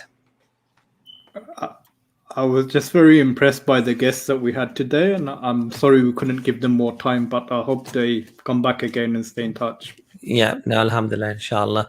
I think it was a very, very good stream, mashallah. We raised some points. I think what's very interesting, mashallah, is that a lot of Christian brothers and sisters are actually recognizing that our arguments are not fallacious, and that they're not just attacking Christian brothers and sisters. They're acknowledging that these words are not the words of God Almighty. And alhamdulillah, it's interesting, and it's quite heartwarming that many of them are looking into Islam and are looking at the Quran, which alhamdulillah we have enormous amounts of evidence, not only to justify and prove its preservation, but the fact that this could not have come from anyone other than Allah subhanahu wa ta'ala, that it is a provable book, a book that is beyond any reasonable doubt that it could come from anyone other than Allah. So that was very heartwarming, mashallah. So with that, I think if anybody else wants to add anything, otherwise we'll wish everybody a great evening and a big assalamu alaikum. Just say one last thing. So if the brothers and sisters watching could like and share the stream and the video that will be produced, and also we have the brothers have channels here. Please subscribe to them. So we have Calling Christians TV. This is brother Ijaz's channel, well worth subscribing to. We have Nazam 44. Obviously, that's a channel that's been around for a very long time. And we have, of course, the inimitable brother Sadat, that Canadian brother. MashaAllah. So please subscribe and support the Dawah, because his brothers are giving of their own time. And the more we can get their content out, the better it will be for the Dawah overall. Inshallah, don't forget Conversation Islam by brother Abbas, Foundational Thoughts by brother Imran, Come to Success by brother Isa, Ben Ikra by Ben, Hamza's Then by Hamza, and I think I got everyone. I could be wrong. And Jordan M. Speaker's Corner Highlights by brother Ilyas. Everyone. Bye-bye. Jazakallah. Assalamu alaikum. Jazakallah khair. Assalamu alaikum wa rahmatullahi wa barakatuh.